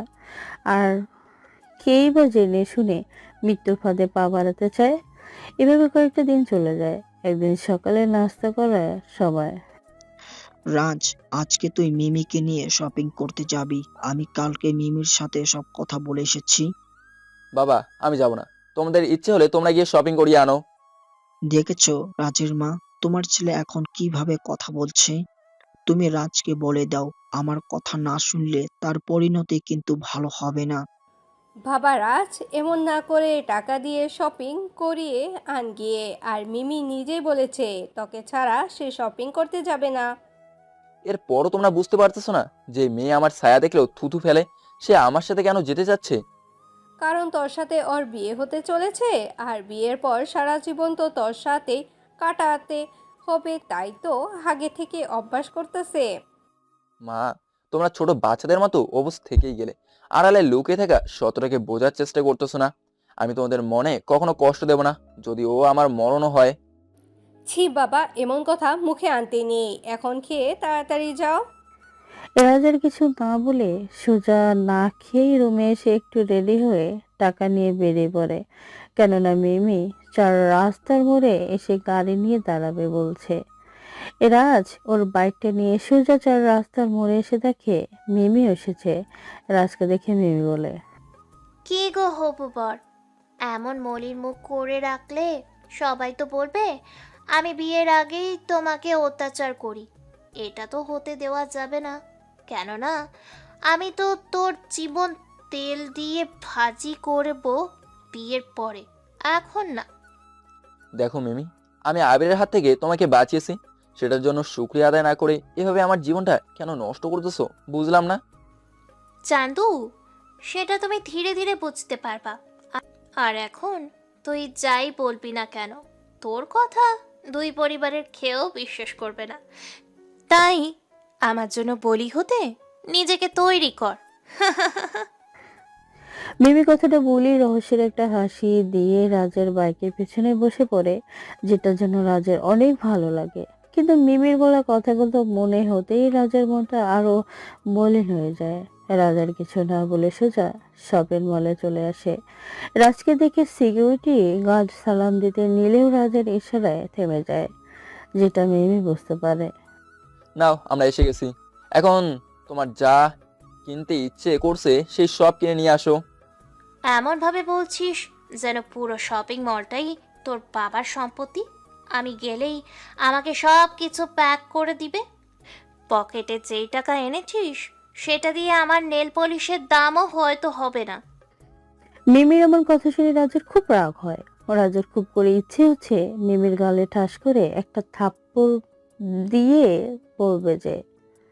আরে আমার যা আছে না, সেটা তো 14 গোষ্ঠী সারা জীবন খরচ করলেও ফুরাবে না। আর আইসিস বড় বড় কথা বলতে। আর তোমার যা পছন্দ হয় নিয়ে নাও। তোমার শ্বশুরের টাকা নাই তো কি হয়েছে, আমার শ্বশুরের তো আছে। শখ কত আমি নাকি আমার বাবার টাকায় শপিং করুম? আরে, তোর পকেটে টাকা নাই তো কি হয়েছে? তোর দুইটা কিডনি তো আছে, তার থেকে একটা বিক্রি করলে আমার শপিং করা হয়ে যাবে। মিমির এই কথা শুনে রাজের অনেকটা মন খারাপ হয়ে যায়। তবুও রাজ কিছু না বলে মিমির সাথে শপিং করার জন্য ভিতরে চলে যায়। মিমি যা লাগবে সেটাও পছন্দ করতেছে, আর সেটা যেটা লাগবে না সেটাও পছন্দ করতেছে। রাজ সবকিছুই কিনে দেয়। রাজের কাছে অত টাকা নেই, তবে একটা বুদ্ধির মাধ্যমে সবকিছু কিনে দেয়। আর সেটা হলো রাজ মিমির পিছনে দাঁড়িয়ে মোবাইলের মাধ্যমে দোকানদারকে জানায় যেটা দাম সেটা খাতায় লিখে রাখতে, আর ওর বলা টাকার দাম নিতে। ব্যাস, দোকানদারও রাজের চাল বুঝে সবকিছু করে, যেহেতু মালিকের হুকুম বলে কথা। কিন্তু মিমির কেন জানি খুব সন্দেহ হচ্ছে। কি ব্যাপার, যেই জামার দাম 12,000 টাকা সেটার দাম নিচ্ছে 1200 টাকা? সব দোকানদার কি সকালে মদ খেয়ে আইছে নাকি? ধুর, এইসব ভেবে আমার কি, আমি তো জিনিস পেয়েই গেছি।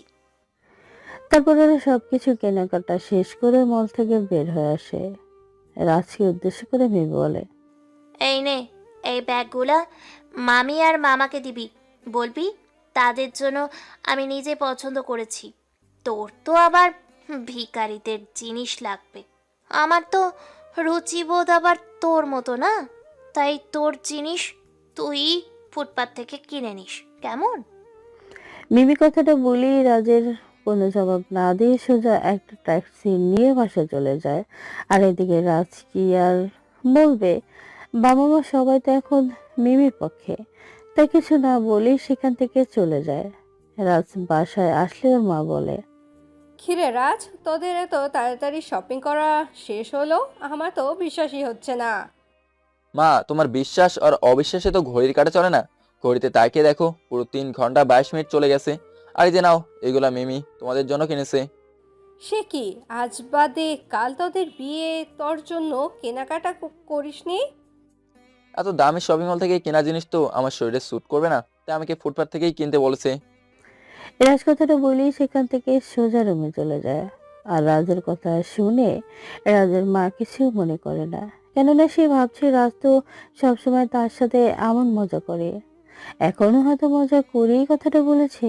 এভাবেই দেখতে দেখতে রাজ দুই পরিবারের খুশির কথা ভেবে নিজেকে বলে কথা বানিয়ে বিয়ের কাজ শেষ করে। মিমি পাশে করে বসে আছে, আর রাজ বন্ধুদের সাথে ছাদে বসে আছে। রাজ, আমি ঘটনা বুঝতে পারলাম না। তুই এত সুন্দর, মানে কিউটের ডিব্বা একটা মেয়েকে জীবনসঙ্গী হিসেবে পেয়েও এমন মন মরা হয়ে আছিস কেন? আরে বেটা, তোর তো আনন্দ করার দিন, মামা। মামা, আমার বুকের ভেতরে যেই কষ্টের পাহাড় গড়ে উঠেছে সেটা যদি তুই জানতি, তাহলে এমনটা বলতি না। তোরা শুধু ওর বাইরের সুন্দর রূপটাই দেখলি, ভিতরের কালনাগিনী রূপটাকে খুঁজলি না। মামা, তোর কথার আগামাথা তো আমি কিছুই বুঝতেছি না। তো একটু খুলে বলতো, আসলে ঘটনাটা কি? সময়ের অপেক্ষায় থাক। যখন বন্ধুর লাশটা কাঁধে করে নিয়ে যাবি, তখন আমার কথাটা মানে খুব ভালো করেই বুঝতে পারবি। রাজ কথাটা বলে সেখান থেকে সোজা নিচে চলে আসে। আর এইদিকে হাবিব সহ ওর বন্ধুরা সবাই রাজের চলে যাওয়ার দিকে তাকিয়ে অবাক হয়ে ভাবে। যা বাবা, এর আবার কি হলো? কি সব বললো কিছুই তো বুঝলাম না। এদিকে রাজ ওর বাবা মার সাথে কথা না বলে সোজা রুমে চলে আসে। রাজ রুমে আসতেই দেখতে পায় মিমি বিয়ের সাজ ছেড়ে একটা থ্রি পিস পরে হাতে একটা ছুরি নিয়ে বসে আছে। মিমির এমন অবস্থা দেখে রাজ তো ভয় শেষ, তবুও বুকে ফু দিয়ে ভিতরে এসে দরজা আটকে মিমির কাছে এসে খাটে বসে। আস্তে আস্তে করে মিমির হাতের স্পর্শ করতে মিমি ঠাস করে একটা থাপ্পড় বসিয়ে দেয়। তুই জানিস না এখানে হাই ভোল্টেজ কারেন্ট আছে? স্পর্শ করা মাত্রই ঝটকা খেতে হবে। আমাকে স্পর্শ করার দুঃসাহস ভুলেও করবি না, তাহলে এই যে ছুরিটা দেখছিস, এইটা দিয়েই তোর মাথা ঘর থেকে নামিয়ে ফেলবো। দেখো মিমি, তোমাকে আমি আগ বাড়িয়ে বিয়ে করিনি, বরং তুমি নিজে আমাকে বিয়ে করছো। তাহলে এখন এমন কেন করছো? তোর রক্ত চুষে চুষে খাবো বলে বিয়ে করে তোর ঘরে এসেছি। চিন্তা করিস না, তোকে আস্তে ধীরে ধীরে চুষে খাবো। তুই তো জানিস না, আমার সাথে যে লাগতে আসে সে কখনো পার পায় না। ঠিক আছে ফুফাতো বোন, তোমার যা ইচ্ছা হয় করিও, কিন্তু এখন চলো, আমার পা ধরে সালাম করো। কি বলি তুই? আমি তোর ওই নোংরা পা ধরে সালাম করে হাত গন্ধ করব? ছি, তুই ভাবলি কি করে? দেখো মিমি, আজকে আমাদের বিয়ে হয়েছে, এখন তোমার উচিত আমাকে স্বামী হিসেবে মেনে নিয়ে আমার পা ধরে সালাম করে আশীর্বাদ নেওয়া। আর এমনিতেই আজকের রাতটা আমাদের কাছে খুবই গুরুত্বপূর্ণ রাত, কেননা নারী পুরুষের জীবনে এই রাত একবারই আসে। তোর বাসরে নিকুচি করি আমি? যা, গিয়ে নিচে ঘুমিয়ে মশার সাথে মনের সকল কথা বলে বাসর করার ইচ্ছে পূরণ কর। এটা আমার রুম, আমি খাটে ঘুমাবো। তোমার আমার পাশে ঘুমাতে ইচ্ছে না হলে যাও, তুমি গিয়ে নিচে ঘুমাও, আমি খাট ছাড়া ঘুমাতে পারি না। থাপ্পড় খাওয়ার আগে বলছি, আমার সামনে থেকে সর, না হলে তোর কপালে শনি আছে বলে দিলাম। মিমির কথা শুনে রাজ আর কিছু না বলে বিছানা থেকে একটা চাদর ও বালিশ নিয়ে ফ্লোরে বিছানা করে শুয়ে পড়ে। কেননা এই মেয়ের সাথে কথা বলা মানে নিজের পায়ে নিজেই আঘাত করা। এদিকে মিমি ফোনটা বের করে আবিরকে ফোন দেয়। আবিরও যেন মিমির ফোনের অপেক্ষায় ছিল, তাই কল আসতেই রিসিভ করে। হ্যালো জানেমান, কেমন আছো? আমি ভালো নেই সোনা, আমি এখন ওই ছোট লোকটার বাসর ঘরে বসে মশা মারছি। জামাইকে আদর ভালোবাসা না দিয়ে মশাকে দিচ্ছ কেন শোনা? কেননা এই মিমি সব ভালোবাসা শুধু তোমার জন্য, আর তাছাড়া ওর থেকে মশাই মূল্য বেশি। তার মানে তুমি আমার জন্য বেচারা রাজকে এভাবে কষ্ট দিতেছ? এটা কি ঠিক? তার সাথে তোমার বিয়ে হয়েছে, এখন তোমার উচিত তার সাথে সুখের সংসার করা। আমার তো খাইয়া কাম নাই, তোমার মতো এত সুন্দর সুদর্শন পুরুষ রেখে ওর মতো খ্যাতের ছেলের সংসার করি। জান, তুমি কত সুন্দর করে কথা বলছো, শুনতেই মন ভরে যায়। আর রাজের বাচ্চা তোমার নামে শুধু বদনাম করে, মনটায় চায় ওরে গলা টিপে মেরে ফেলি। আচ্ছা জান, তুমি ঘুমাও, আমি একটু কাজে ব্যস্ত আছি। তো তুমি তো জানোই আমি কাজে একটু গাফিলতি করি না। দেখো আবির, তুমি আজ যাই করো না কেন, আমাকে রেখে কখনো অন্য মেয়ের সাথে ফষ্টি নষ্টি করিও না, সেটা কিন্তু একদম সহ্য করব না। মিমির কথা শুনে এদিকে আবির পাশে শুয়ে থাকা নিধির ঠোঁটে কিস করতে করতে বলে। আরে জান, কিসব বলো? হ্যাঁ, আমার ধ্যান চান জুড়ে তো শুধু তুমি আর তুমি। এখন তোমাকে ছাড়া আমি অন্য কোনো মেয়েকে কিভাবে কল্পনা করতে পারি? কিন্তু জান, আমি আর কতদিন এভাবে নিজেকে আগলে রাখবো? হাজার হলেও পুরুষ মানুষ বলে কথা, তুমিও তো কিছু দিতে চাও না। জান, আর কিছুদিন অপেক্ষা করো, তারপরে আমি ওই ছোট লোকটাকে ডিভোর্স দিয়ে তোমার কাছে চলে আসব। তখন তোমার মনের কোনো চাওয়াই অপূর্ণ থাকবে না। জান, সে আশাতে তো আছে, বসে আছে। না হলে তোর মতো মেয়ের পিছে পড়ে থাকতে এমন বই গেছে। হ্যাঁ মিমি, সে আশাতেই তো বুক বাঁধছে। আচ্ছা, ঘুমো তাহলে, কেমন? আচ্ছা বাবু, ঠিক আছে, বাই। আচ্ছা বাবু, লাভ ইউ। আবির কথাটা বলি আবারও লিপ্ত হয়ে পড়ে নিধির সাথে। আর এদিকে মিমি ফোন কেটে দিয়ে রাজের দিকে তাকিয়ে দেখে রাজের চোখ থেকে অঝোরধারায় পানি ঝরছে। কিন্তু সেই দিকে মিমের কোনো কিছুই যায় আসে না। মিমি ঘুমিয়ে পড়ে। সকালে মিমির আগেই রাজের ঘুম ভেঙে যায়। রাজ ঘুম থেকে উঠেই ওর চোখে জোড়া হ্যাং হয়ে যায় খাটের উপরে শুয়ে থাকা মিমির দিকে। কেননা ফ্যানের বাতাসে মিমি নাভের উপর থেকে জামা সরে গিয়েছে। মিমির নাভিটা স্পষ্ট দেখা যাচ্ছিল। রাজ অনেক কষ্টে নিজেকে আটকে রেখে মনকে বোঝায়। শালার চোখ, তুই ওইদিকে তাকাইস না। ওই রাগে মেয়ে যদি দেখে তাহলে তোকে গুলি করে মারবে। ইস, শালার মন কেন বুঝিস না? ওটা তোর সম্পত্তি হলেও তুই এখন ওই সম্পদ ভোগ করার অধিকার পাস নাই। রাজ এসে বলছে আর মিমির দিকে তাকিয়ে আছে। রাজ মনকে যতই বোঝাচ্ছে ওর মনটা যেন ততই মিমির দিকে এগিয়ে যাচ্ছে। রাজ একবার মিমির কাছে যাচ্ছে তো আবার পিছনে ফিরে যাচ্ছে। এমন করতে করতে একসময় রাজের হাত মিমির শরীর স্পর্শ করে আর সঙ্গে সঙ্গেই মিমি হাত ধরে ফেলে। ব্যাস, রাজ এখন মিমির উপরে। রাজে তো ভয় গলা শুকিয়ে আসার মতো অবস্থা। আল্লাহ, এই যাত্রায় আমাকে বাঁচিয়ে নাও। এই মায়ে যদি দেখে আমি ওর উপরে, তাহলে আমার রক্ষা নাই। রাজ এসব কিছু বলতে বলতে অনেক কষ্টের পর নিজেকে মিমির কাছ থেকে ছাড়িয়ে নেওয়ার চেষ্টা করলে মিমির ঘুম ভেঙে যায়। ব্যাস, মিমি রাজকে এভাবে দেখে এক ধাক্কা দিয়ে রাজকে ফ্লোরে ফেলে দেয়। রাজ ফ্লোরে বলে চিৎকার করে। ওরে মারে, আমার কোমরটা বুঝি গেল রে। ওই লম্পট, তোর সাহস কি করে হয় একটা অবলা মেয়েকে ঘুমান্ত অবস্থায় পেয়ে এমন করার? তুই যে এতটা লুচ্চা সেটা কখনো ভাবতে পারিনি। দেখো মিমি, আমি এমনটা করিনি। আমি শুধু তোমার নাভিতে হাত দিই। রাজের পুরো কথা শেষ হবার আগে মিমি ঠাস করে একটা থাপ্পড় বসিয়ে দেয়। রাজ অবাক হয়ে সেখানেই দাঁড়িয়ে থাকে। ছি, তুই আবার এই কথা মুখ দিয়ে উচ্চারণ করতেছিস? তোর শরম করে না? চিন্তা করিস না, আমি খুব শীঘ্রই তোকে ডিভোর্স দিয়ে আমার ভালোবাসার কাছে চলে যাব। মিমির মুখে বিয়ের একদিন যেতে না যেতে ডিভোর্সের কথা শুনে রাজ একটু না প্রায় অনেকটাই অবাক হয়ে যায়। কেননা রাজ আর যাই ভাবো কখনো ডিভোর্সের কথা ভাবেনি।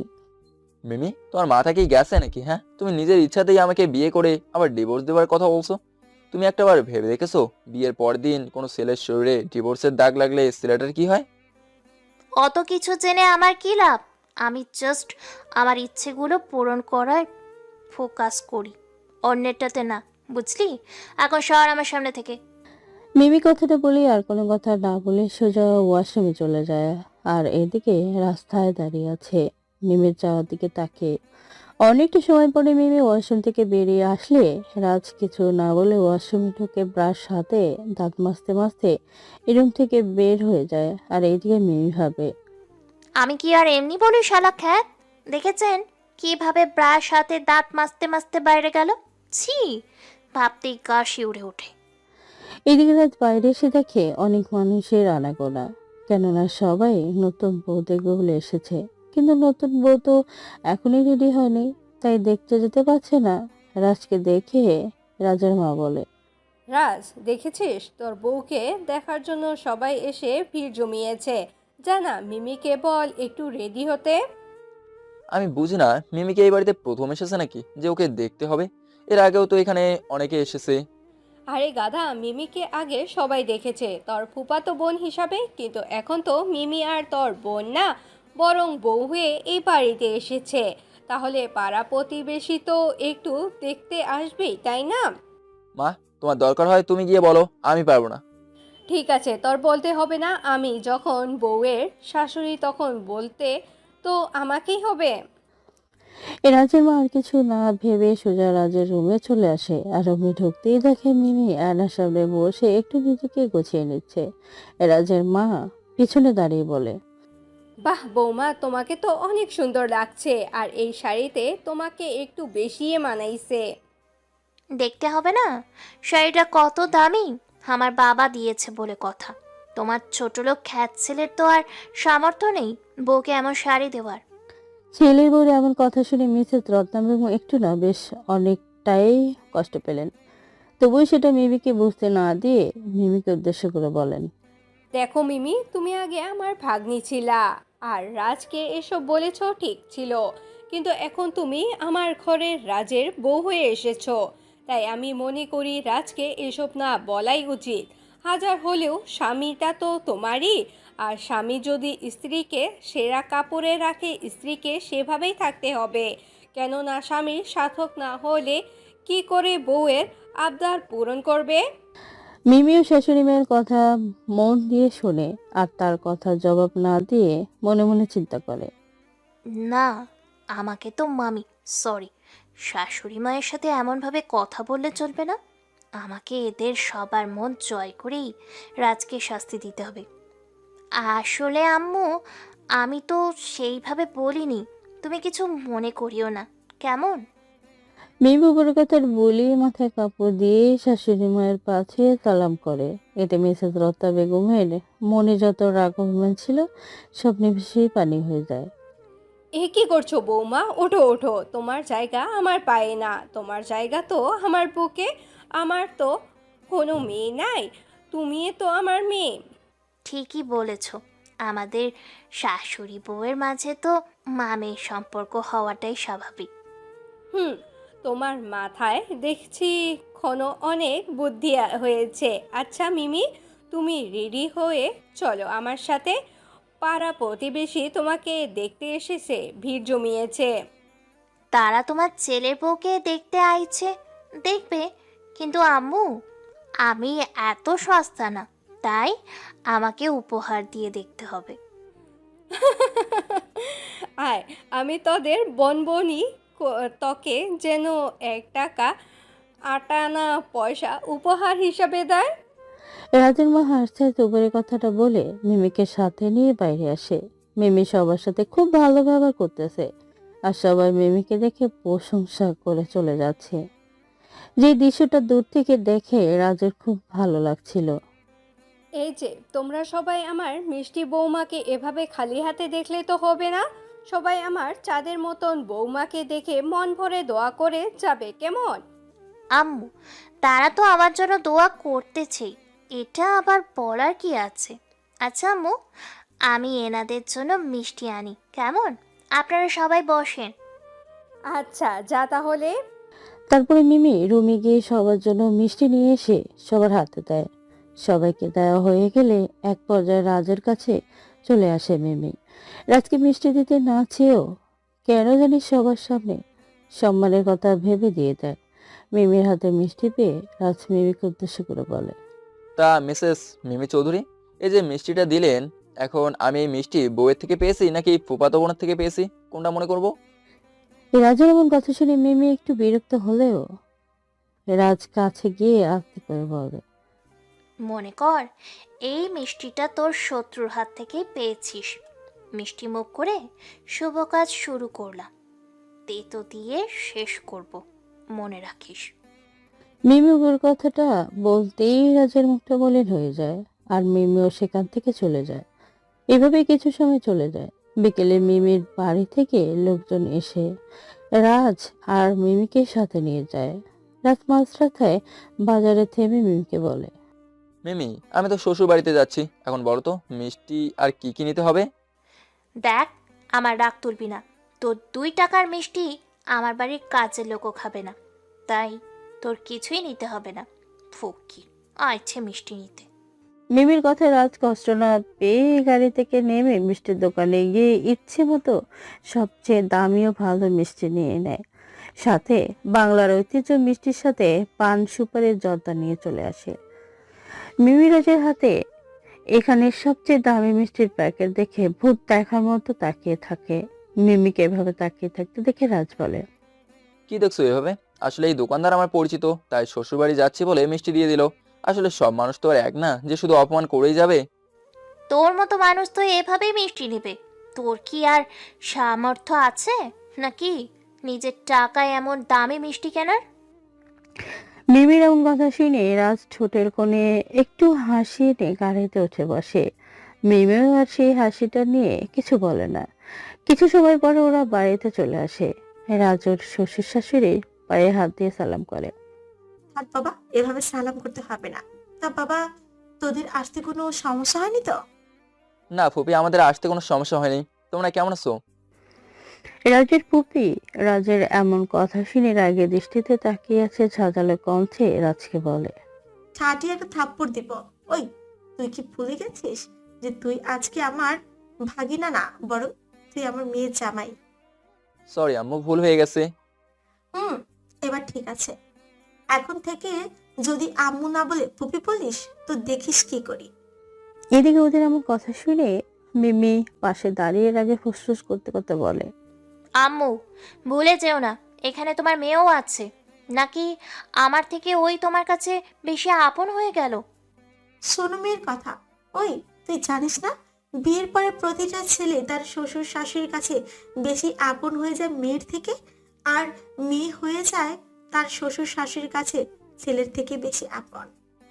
তোমাদের যা ইচ্ছে করো, আমি রুমে গেলাম। মিমি কথাটা বলে রাজকে রেখেই মিমি হন করে রুমে চলে যায়। এদিকে নীলিমা চৌধুরী কিছু না বলে রাজকে নিয়েই ব্যস্ত হয়ে পড়ে, কেননা সে ভালো করে জানে মেয়ের রাগ সম্পর্কে। দেখছো নীলিমা, তোমার মেয়ে কেমন রাগ করে এখন থেকে চলে গেল। হ্যাঁ শাশুমা, মিমিকে এভাবে বলাটা তোমার উচিত হয় নাই। দেখেছো আমার পাগলি বউটা কতটা রাগ করছে। ওই বান্দর, তোর এত কথা বলতে হবে না, যা তুই গিয়ে আমার মেয়ের রাগ ভাঙা। আম্মু তুমি কিন্তু রাগ করতেছো, এবার আমিও কিন্তু কান্না করব। হ্যাঁ আমি তো জানি তুই এভাবে আমার মনে জমে থাকা রাগকে পানি করে দিবি। তোদের যন্ত্রণায় একটু রাগ করেও শান্তি পাই না। তুমি রাগ কেন করবে? হ্যাঁ, তুমি সবসময় হাসি খুশি থাকবে। আচ্ছা বাবা, ঠিক আছে। এই যে নীলিমা বেগম, এভাবে কথা বললেই শুধু মেয়ের জামাইয়ের মন ভরার নাকি কিছু খেতে দেবে। ইস রে, আমি তো রাজকে কাছে পেয়ে সব ভুলে গেছি। তোমরা টেবিলে বসো, আমি খাবার রেডি করতেছি। আম্মু আমি রুমে গিয়ে মিমিকে সাথে করে নিয়ে আসি, কেমন? রাগ কথাটা বলেই রুমে চলে আসে। রাজ রুমে ঢুকতেই দেখে মিমি রুমে পায়চারি করতে করতে হেসে হেসে ফোনে কথা বলতেছে। মিমি রাগ করবে দেখে রাজ কিছু না বলে দাঁড়িয়ে থাকে। মিমির কথা বলা শেষ হলে রাজ মিমিকে বলে। আম্মু আমাদের খাবার জন্য রেখেছে, তোমার যদি কথা বলা শেষ হয়ে থাকে তো চলো খেয়ে আসি। রাজের কথা শেষ হতেই মিমি ঠাস করে রাজের গালে একটা থাপ্পড় বসিয়ে দিয়ে রাগে কণ্ঠে বলে। আমি কি করব না করব সেটা একমাত্র আমার ব্যক্তিগত ব্যাপার। তুই সেই ব্যাপারে কথা বলার কে? হ্যাঁ, আমার যখন মন চাইবে তখন খাবো, যার সাথে কথা বলতে ইচ্ছে হবে কথা বলবো। যা, সর আমার সামনে থেকে। দেখো মিমি, তুমি যে ব্যবহারটা আমার সাথে করতেছো সেটা আমার মনে হয় না কোনো শত্রুর সাথে এমন করে। তোর থেকে দেখছি এখন আমার জ্ঞান নিতে হবে। তুই যদি আমার সামনে থেকে এক্ষুনি না যাস তো কি করব সেটা আমি নিজেও জানি না। রাজের কিছু না বলে সোজা নিচে চলে আসে। রাজকে এভাবে মন মরা হয়ে নিচে আসতে দেখে রাজের শ্বশুর শাশুড়ি বুঝতে পেরেও তেমন কিছু বললে না, কেননা এখন তারা যদি মিমিকে কিছু বলে তাহলে রাজেরই খারাপ হবে। রাজ এখানে এসে বসে আর খেয়ে নে। মিমি এখন আসবে না সেটা আমি জানি, কিন্তু বাপ তোকে সেই কথাটা বললে তুই তো শুনতি না। না এমনটা না, আসলে মিমি বললো ওর নাকি এখন খিদে নাই, তাই পরে খেয়ে নেবে। তোমরা কি মিমিকে আগের মতোই ভাবো নাকি? ওর এখন বিয়ে হয়েছে তাই সবকিছু বুঝতেও শিখে গেছে, বুঝেছো? হরে বাবা, ও কেমনে বুঝতে পেরেছে সেটা আমি ভালো করেই জানি। তবে আমি দোয়া করি তোর ভালোবাসা পেয়ে যেন আমার মেয়েটা ভালোর পথে ফিরে আসে। এভাবে অনেক কথা বলে খাবার শেষ করে রাজ মিমির জন্য খাবার নিয়ে এসে প্লেটে রেখে দিয়ে বিছানায় শুয়ে পড়ে, কম্বল গায়ে জড়িয়ে। আজকে অনেক শীত পড়েছে। এদিকে মিমি ওয়াশরুম থেকে বেরিয়ে বিছানায় রাজকে ওর কম্বল গায়ে শুয়ে থাকতে দেখে মিমির মাথায় আগুন ধরে যায়। রাকে সামলাতে না পারে মিমি ওয়াশরুম থেকে এক বালতি পানি নিয়ে এসে রাজের উপরে ঢেলে দিতে রাজ লাফ দিয়ে বিছানা থেকে ফ্লোরে পড়ে যায়। কিন্তু রাজ ভাবছে ও হয়তো কোনো দুঃস্বপ্ন দেখেছে। রাজের এমন অবস্থা দেখে মিমি দাঁত কেলিয়ে হাসতেছে। তোর তো সাহস কম না, আমার বিছানায় শুয়েছিস, তাও আবার আমার ব্যবহৃত কম্বল গায়ে দিয়ে। তুমি আমাকে ডাকলেও পারতে, আমি কোথায় ঘুমাবো সেটা তো জানি না, তাই এই শীতের মাঝে দাঁড়িয়ে না থেকেই ঘুমাইছি এখানে। তোকে ডাকতে আমার বয়ে গেছে, আর তুই বাইরে ঘুমালে বাবা মা তো আমাকে মাইর দিবে। তাই চেয়ে বরং তুই এই ফ্লোরে ঘুমা। এই নে বালিশ, আর কোনো কাঁথা বা কম্বল দিতে পারবো না। কি বলছো এইসব? এমন শীতের মাঝে আমি এই ঠান্ডা ফ্লোরে কাঁথা কম্বল ছাড়া কিভাবে ঘুমাবো? I don't know. মিমি কথাটা বলেই কম্বলটা সরিয়ে যেই নিয়ে বিছানা শুতে গেছে অমনি ঠান্ডায় লাফ দিয়ে নিচে নেমে এসে রাগে ফুসফুস করতে করতে বলে, তোর গায়ে পানি দিতে গিয়ে আমি নিজের পায়ে নিজেই কুড়ুল মারলাম। এখন এই ঠান্ডায় বিছানায় আমি কিভাবে ঘুমাবো? সেটা তুমি ভালো জানো। আমার বাড়ি হলে হয়তো কোনো কিছুর ব্যবস্থা করে দিতে পারতাম। এটা তো তোমার বাড়ি, তাই তুমিই কিছু করো। তোর চিন্তা করতে হবে না, তুই ঘুমা। তোর কথা শুনলে আমার আরো মেজাজ খারাপ হবে। মিমির সাথে আর কোনো কথা না বলে রাজ বালিশ নিয়ে শুয়ে পড়ে। এত ঠান্ডা যে খালি গায়ে থাকাই যাচ্ছে না। রাজ কাঁপতে কাঁপতে অমনি ঘুমিয়ে যায়। আর এদিকে মিমি রুমে পায়চারি করতে করতে আবিরকে ফোন দেয়। হ্যাঁ জান, বলো। জান, আমি না একটু ঘুমাতে পারছি না। আমি ছাড়া তোমার যে ঘুম আসবে না সেটা তো জানি। তুমি শুধু একবার বলো, আমি চলে আসবো এখনই। আরে ধুর, সেই জন্য না। আসলে ওই ছোট লোকটার গায়ে পানি দিতে গিয়ে নিজের বিছানা সহ গায়ে দেবার সব কিছুতেই ভিজিয়ে ফেলেছি। এখন কিভাবে ঘুমাবো তুমি বলো? আমি আরো ভাবলাম আমার জন্য ঘুমাতে পারছো না, দুর্বল। ওহ, তাহলে আর কি করবা? অন্য কিছু নিয়ে এসে ঘুমাও। সেটা কিভাবে হবে? ওই ছোট লোককে আব্বু আম্মু ফ্লোরে শোয়া দেখলে আমাকে তো কাঁচা চিবিয়ে খাবে। ও, তাহলে আর কি করবা? তুমি বরং তোমার বরকে জড়িয়ে ধরে শুয়ে পড়ো। আমি শুনেছি জড়িয়ে ধরে নাকি কোনো শীত কাছে আসে না। আবিরের বাচ্চা, তুই কি বলছিস? ভেবে দেখেছিস? হ্যাঁ, আমি যাকে দেখতেই পারি না তাকে জড়িয়ে ধরতে বলছিস? ইরি, আমি তো বুঝতে পারিনি কি বলছি। আসলে শোনো, আমি না ভুলে বলে ফেলেছি। তুমি ঘুমাও কেমন? তোমাকে বললাম না আমি ঘুমোতে পারছি না। তুমি আজকে আমার সাথে সারা রাত কথা বলো, তাহলে আর ঘুমোতে হবে না। না বাবা, আমি না ঘুমিয়ে এই রাতটাকে এভাবে ফাঁকি দিয়ে তোমার সাথে কথা বলতে পারবো না। তুমি বরং তোমার জামাইকে ডেকে কথা বলো। বাই শোনা, গুড নাইট। আবির কথাটা বলেই ফোনটা কেটে যায়। আর মিমির রাগে ফোনটা বিছানার উপরে ছুঁড়ে মেরে এই রুমের হাঁটতে থাকে। এভাবে রাত 12টা বেজে যায়, তবুও মিমি ঘুমায় না। এদিকে ঘুমে মিমির চোখ দুটো যেন বন্ধ হয়ে আসতেছে। মিমি সোফায় বসা মাত্রই ঘুমিয়ে যায়। এদিকে রাজ কিছু সময় পরে জাগ্রত হয়ে দেখে মিমি সোফায় বসে ঘুমিয়ে গেছে আর শীতে কাঁপতেছে। তাই আর কিছু না ভেবে রাজ বের হয়ে অন্য রুম থেকে কম্বল এনে মিমিকে সোফায় শুইয়ে দিয়ে কম্বল গায়ে দিয়ে কপালে একটা চুমু দিয়ে আবারও শুয়ে পড়ে। সকালে রাজের আগে মিমির ঘুম ভেঙে যায়। আর মিমি অবাক হয়ে যায়, কেননা ওর শীত করতেছে না। তাই শরীরের দিকে তাকিয়ে দেখে ওর গায়ে কম্বল জড়ানো। কি ব্যাপার, এখানে কম্বল কিভাবে আসলো? ওই ছোট লোকটা আবার বাইরে থেকে নিয়ে আসে নাই তো? ধুর, এসব ভেবে আমার কি? আমার শীত লাগে নাই, এটাই অনেক। ইস, কিভাবে শীতে কাঁপতাছে। আহারে রাজ, তোর কি জীবন! বড়লোকের মেয়ে জামাই হয়েও তোকে ফ্লোরে ঘুমিয়ে রাত কাটাতে হয়। এর থেকে কষ্টের আর কি হতে পারে? মিমি উপরে কথাগুলো বলতে বলতে বিছানা থেকে উঠে ওয়াশরুমে চলে যায়। ফ্রেশ হয়ে এসে দেখে রাজ এখনো পড়ে পড়ে ঘুমাচ্ছে। রাজকে এখনো ঘুমাতে দেখে মিমি রাজের পিঠে লাথি দিতে দিতে বলে, ওই খ্যাতের বাচ্চা খ্যাত, ওঠ! আর কত ঘুমাবি? না উঠলে তোর গায়ে কিন্তু আমি পানি ঢেলে দিব। মিমির লাথি খেয়ে রাজের ঘুম ভেঙে যায়। আর রাজের শরীর ভেজা থাকার কারণে একটু শীত বেশি করতেছে, যার জন্য শরীরে জ্বর জ্বর ভাব। হ্যাঁ বলো। উঠিস না কেন? আর কত ঘুমাবি? হ্যাঁ, উঠছি। আর এভাবে লাথি না দিলেও পারতে। হাজার হলো স্বামী হই তোমার, আমার পায়ের নিচেই তোমার বেহেস্ত। তোর লেকচার শোনার ইচ্ছে বা সময় কোনোটাই আমার হাতে নেই। এখন সর আমার সামনে থেকে। রাজের কোনো কথা না বলে সোজা বেরিয়ে আসে। এভাবেই দেখতে দেখতে আরো অনেকদিন চলে যায়। মানে রাজ আর মিমির বিয়ের 6 মাস পার হয়ে যায়। এখন রাজকে মিমি তেমন অত্যাচার করে না, তবে আপন করে নিতে পারেনি। মিমি দুই পরিবারের সবাইকে খুব ভালোবাসে আর আদর করে। মিমি গোপনে রাজকে মারার জন্য অনেকবার চেষ্টা করেছে, কিন্তু কোনোভাবে সফল হতে পারেনি। রাজ আজকে বাড়ি থেকে বেরিয়ে যাওয়ার পরে মিমি আবিরকে বলে ঘুমটা পাঠিয়ে রাজকে মারতে। তুই আমার ফাঁদ থেকে অনেক রেহাই পেয়েছিস, এখন আর কোনো সুযোগ পাবি না। এবার তোর থেকে আমি প্রতিশোধ নিয়েই ছাড়বো। এদিকে রাজ অফিস থেকে ফেরার পথেই আবিরের লোকেরা মেরে রাস্তায় রক্তাক্ত করে ফেলে। সেটা মিমি এসে নিজের চোখে দেখে, যেটা গল্পের প্রথমেই শুনেছেন। এখন তাহলে বাস্তবে ফিরে আসি। মিমি চলে আসার পরে রাজের দেহটাকে ওরা সবাই নিয়ে রেল লাইনের ধারে ফেলে দিয়ে আসে। এদিকে সন্ধ্যা পেরিয়ে অনেক রাত হয়ে যায়, তবুও রাজের আসার কোনো নামগন্ধ নেই বলে খাবার টেবিলে রাজের মা বলে।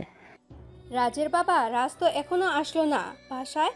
ও তো বলে গেছে বিকালের আগেই চলে আসবে, তাহলে এখনো আসছে না কেন? কি জানি, হয়তো তোমার ছেলে বন্ধুদের সাথে কোথাও ঘুরতে গেছে আর আমাদের বলছে অন্য কিছু। সেটা তো ঠিকই আছে, কিন্তু আমার না কেন জানি রাজের জন্য ভালো লাগছে না। ওর কোনো বিপদ হয়নি তো আবার?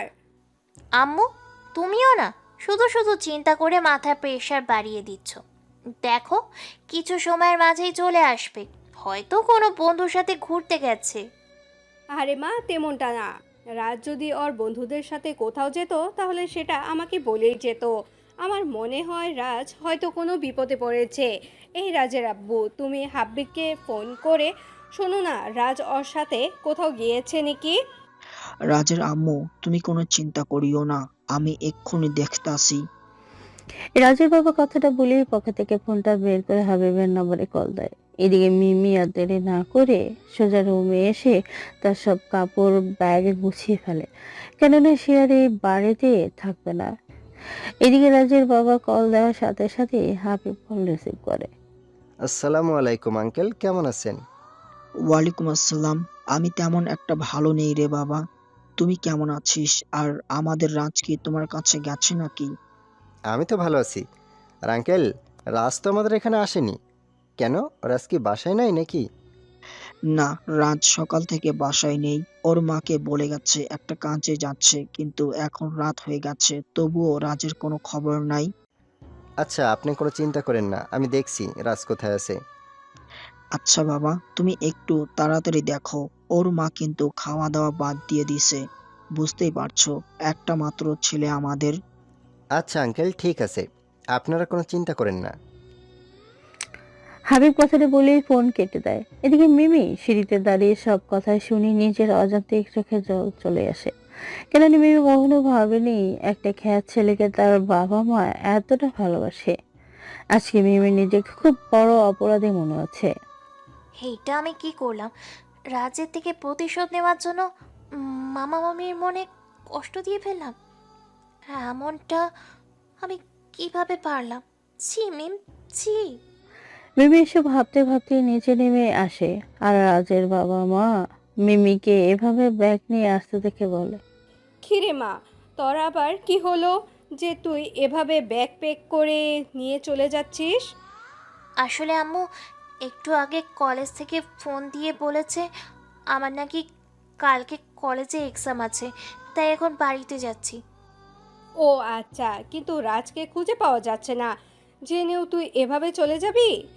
আম্মু, কিছুই করার নেই, আমাকে যে চলে যেতেই হবে। আমার যে সময় শেষ হয়ে গেছে। তোমরা ভালো থেকো, কেমন? মিমি কথাটা বলেও শ্বশুর শাশুড়ি পাশে সালাম করে সোজা বাসায় চলে আসে, কেননা ওখানে আর একটু থাকলে হয়তো নিজেকে কোনোভাবে আটকে রাখতে পারবে না।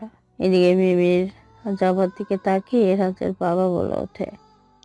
আচ্ছা রাজের আম্মু, আমার মাথায় তো একটা কথা কোনোভাবেই ঢুকছে না। রাজ বাড়িতে নাই জেনেও মিমি এইভাবে চলে গেল কেন? আবার ওর চোখে স্পষ্ট জল দেখেছো? আমি তো কিছুই বুঝতে পারছি না। মিমি সকালে কোথাও যেন গেল, আর বাড়িতে আসার পর থেকেই দেখছি এমন মনমরা হয়ে থাকতে। জানি না এমনটা কেন। আচ্ছা যাই হোক, পরে দেখা যাবে, তুমি কোনো চিন্তা করিও না। আগে দেখি রাজ কোথায় গেল। উপরের কথাটা বলেই রাজের বাবা বাড়িতে এক মুহূর্ত দেরি না করে সোজা বাইরে চলে যায় রাজকে খুঁজতে। এদিকে হাবিব মরিয়া হয়ে রাজকে খুঁজেই যাচ্ছে, কিন্তু কোনোভাবে খুঁজে পাচ্ছে না। এদিকে মিমিকে রাতের বেলা এভাবে বাড়িতে আসতে দেখে মিমির আম্মু বলে, মিমি, তুই এত রাতে এভাবে চলে আসলি কেন? আর রাজকেও তো তোর সাথে দেখছি না। তোদের কিছু হয়নি তো আবার? সত্যি করে বল। না আম্মু, কিছুই হয়নি। আসলে আমার ওখানে থাকতে একটুও ভালো লাগছিল না। আর তাছাড়া তোমাদের খুব দেখতে মন চাইছিল, তাই চলে আসলাম। আর তোমাদের জামাই আসেনি। ও আচ্ছা, কিন্তু এভাবে রাতে কেউ একা একা আসে? যদি রাস্তায় কিছু একটা অঘটন ঘটে যেত, তখন কি আমরা ভাইয়া ভাবির কাছে মুখ দেখাতে পারতাম বল? হায় রে মা, তোর আম্মু একদিন ঠিক কথাই বলেছে। তুই একা এসে একদম ভালো করিসনি। তোর বিয়ে হয়েছে, এখন তোর সব কিছুর দায়িত্ব তাদের। তোর যখন আমাদের বাড়িতে আসতে এতই মন চাইছে, তাহলে ভাইয়াকে বলতে তিনি সাথে নিয়ে আসতেন। ও, আমি এসেছি দেখে তোমরা এত কিছু বলতেছো, তাই না? আচ্ছা ঠিক আছে, আমি চলে যাচ্ছি। আর কোনোদিনও আসবো না তোমাদের বাড়িতে। মিমি, তুই এভাবে রাগ করিস না, যা রুমে যা, সব ঠিক হয়ে যাবে নি। মিমি ওর বাবার কথা শুনে সেখানে আর কোনো কথা না বলে সোজা রুমে চলে আসে আর ব্যাগটা বিছানায় ছুঁড়ে ফেলেই আবিরের নম্বরে কল দেয়। রুমের দরজা লাগিয়ে ওই পাশ থেকে আবির নিজের শখের ফোনটায় কলিজা লিখে সেভ করার নাম্বারটা ভেসে উঠতে রিসিভ করে। হ্যাঁ জান, বলো। জানো, আমার না খুব ভয় হচ্ছে। রাজকে কোথাও খুঁজে পাচ্ছে না। দেখে আমার শ্বশুর শাশুড়ির অবস্থা তো পুরাই খারাপ। আরে জান, তুমি তো জানে না আমি রাজের সাথে আরো কত কি করেছি। যদি জানতে আমি কোনো লেভেলের মানুষ, তাহলে তুমি আমার সাথে প্রেম তো দূরের কথা, কখনো কথাও বলতে না। আরে জান, এত কোনো ছাপ নিচ্ছ কেন? কিছু হবে না, তুমি রিল্যাক্সে দেখো। আমার মনে হয় একটু বেশি করে ফেলেছি রাজের সাথে। এমনটা না করলেও পারতাম। আমাদের এতদিন হলো বিয়ে হয়েছে, তবুও রাজ কখনো আমাকে স্পর্শ করা তো দূরের কথা, কখনো আমার সাথে জোর গলায় কথাও বলেনি। আমি কিনা তার সাথে এমনটা করলাম। মিমি, তুমি কি তাহলে আমাকে বাদ দিয়ে ওই ছোট লোকের সাথে প্রেমে পড়ে গেলে নাকি? যেভাবে বলতেছো তাতে বুঝতে তো পারছি না তুমি আমার নাকি তার। আরে ধুর, আমি ওকে ভালোবাসতে যাব কেন? হ্যাঁ, যেখানে আমি তোমার কাছে পৃথিবীর সব সুখ পাবো, কোনো কিছুর কমতি থাকবে না আমার। আচ্ছা ঠিক আছে, তুমি একটু রিল্যাক্স থাকো, সব ঠিক হয়ে যাবে। আচ্ছা ঠিক আছে, এখন রাখি। বাইরে কে যেন এসেছে। মিমি কথাটা বলি কলটা কেটে দেয় আর এইদিকে আবির ফোনটা পকেটে রেখে ভাবতে থাকে। যাক, মায়া তাহলে আমার প্রেমে পইড়াই পাগল। শালার মায়া লোক যে এত পাগল হয় বুঝতে পারতাম না এই মায়ের সাথে প্রেম না করলে। জীবনে কত ফুলের মধু খেলাম, কিন্তু মাগার এমন ফুল কখনো পাইনি। রাজ, তোর বুকে তো আমি খেয়ে ছাড়বো, তুই জানিস না কার সাথে পাঙ্গা নিয়েছিস। এদিকে হাবিব ও রাজের বাবা পুরো শহর তন্ন তন্ন করে রাজকে খুঁজে কোথাও না পেয়ে বাড়িতে চলে আসে। রাজের বাবাকে এভাবে বলা হয়ে বাড়িতে ফিরে আসতে দেখে রাজের মা বলে, কি ব্যাপার রাজের বাবা, তুমি একা আসলে? আমার ছেলে কোথায়? রাজের আম্মু, রাজকে এই শহরের সব জায়গাতে খুঁজেছি কিন্তু কোথাও পাইনি। কি বলো? তাহলে রাজ গেল কোথায়? আমি বলি কি, তুমি একটু রাজের ছবি নিয়ে পুলিশের কাছে গিয়ে দেখো আমার ছেলে তো আবার কোনো বিপদ হলো না তো? রত্না, তুমি এমন ভেঙে পড়লে হবে নাকি বলো? এখন তো অনেক রাত হয়ে গেছে, তাই কালকে সকালে না হয় পুলিশের কাছে যাব। সেটাই মনে হয় ভালো হবে। আচ্ছা, তোমার কাছে কি মিমির ফোন করেছিল বাড়িতে গিয়ে? না তো, মিমি একটা বারের জন্য কল দেয়নি। আমি না এই মেয়ের মতিগতি কিচ্ছুই বুঝি না, কখন কি করে আল্লাহই জানে। এভাবে অনেক কথা বলে দুজনে না খেয়ে শুয়ে পড়ে। কিন্তু ছেলের টেনশনে রাজের মায়ের কোনোভাবে ঘুম আসছে না। মিসেস রত্না বেগম না ঘুমিয়ে আল্লাহর দরবারে হাত তুলে রাত পার করে ফেলেন। এদিকে সকালে নাস্তা করার সময় মিমিকে ওর বাবা বলছে, আচ্ছা মিমি, তুই যে কালকে রাতে আসলি, তারপর রাজ বা ভাইয়া ভাবি কেউ তো তোর খবর নিল না। তুই কিছু করে এসেছিস নাকি? তারা আমার খবর নেয়নি কি জন্য, সেটা আমি কি করে বলবো বলো? মিমির আপু, তুমি বরং ভাইয়াকে একটু ফোন করে দেখো তো কি হলো। হ্যাঁ, আমি সেটাই করতেছি। ফোনের কথা শুনেই মিমির গলা শুকিয়ে যায়। মিমি না পারছে খেতে, না পারছে উঠে যেতে। চিন্তায় মিমির পুরো শরীর ঘামতে শুরু করে। এদিকে রাজের বাবা নাস্তা করছে, এমন সময় ফোনটা বেজে উঠে রিসিভ করে। হ্যাঁ বিআই সাহেব, বলেন কি অবস্থা? ভাইয়া, আপনার ছেলের সাথে মেয়ে বিয়ে দিয়ে ভাবলাম আমাদের আত্মীয় সম্পর্ক আরও মজবুত হবে, কিন্তু সেটা না হয়ে আরও নরম হচ্ছে। আমার মেয়ে কালকে একা বাড়িতে আসলো, অথচ আপনারা একটা বারের জন্য খবর নিলেন না। আমার মেয়েটা সঠিকভাবে বাড়িতে এসেছে নাকি? কি আর বলবো, আমি আসলে এত টেনশনের মাঝে সবকিছু ভুলে গেছিলাম। তা মিমি কেমন আছে? মিমি তো ভালোই আছে। আচ্ছা, আপনার কণ্ঠ এমন মনে হচ্ছে কেন? বাড়িতে কিছু হয়েছে নাকি? কেন, মিমি বাড়িতে গিয়ে তোমাদের বলে নাই যে কাল থেকে রাজকে কোথাও খুঁজে পাওয়া যাচ্ছে না? কি বলেন এসব? কাল থেকে রাজ গায়েব, অথচ আমরা জানতেও পারলাম না। আর এ ব্যাপারে মিমিও তো আমাদের কিছু বলেনি। জানি না মিমি কেন বাড়িতে চলে গেল। আবির বলছে মিমির পরীক্ষা আছে, তাই আমি আর বাধা দেইনি। কি বলেনি? মিমির তো এখন কোনো পরীক্ষা নেই। আপনি পুলিশকে জানিয়েছেন নাকি?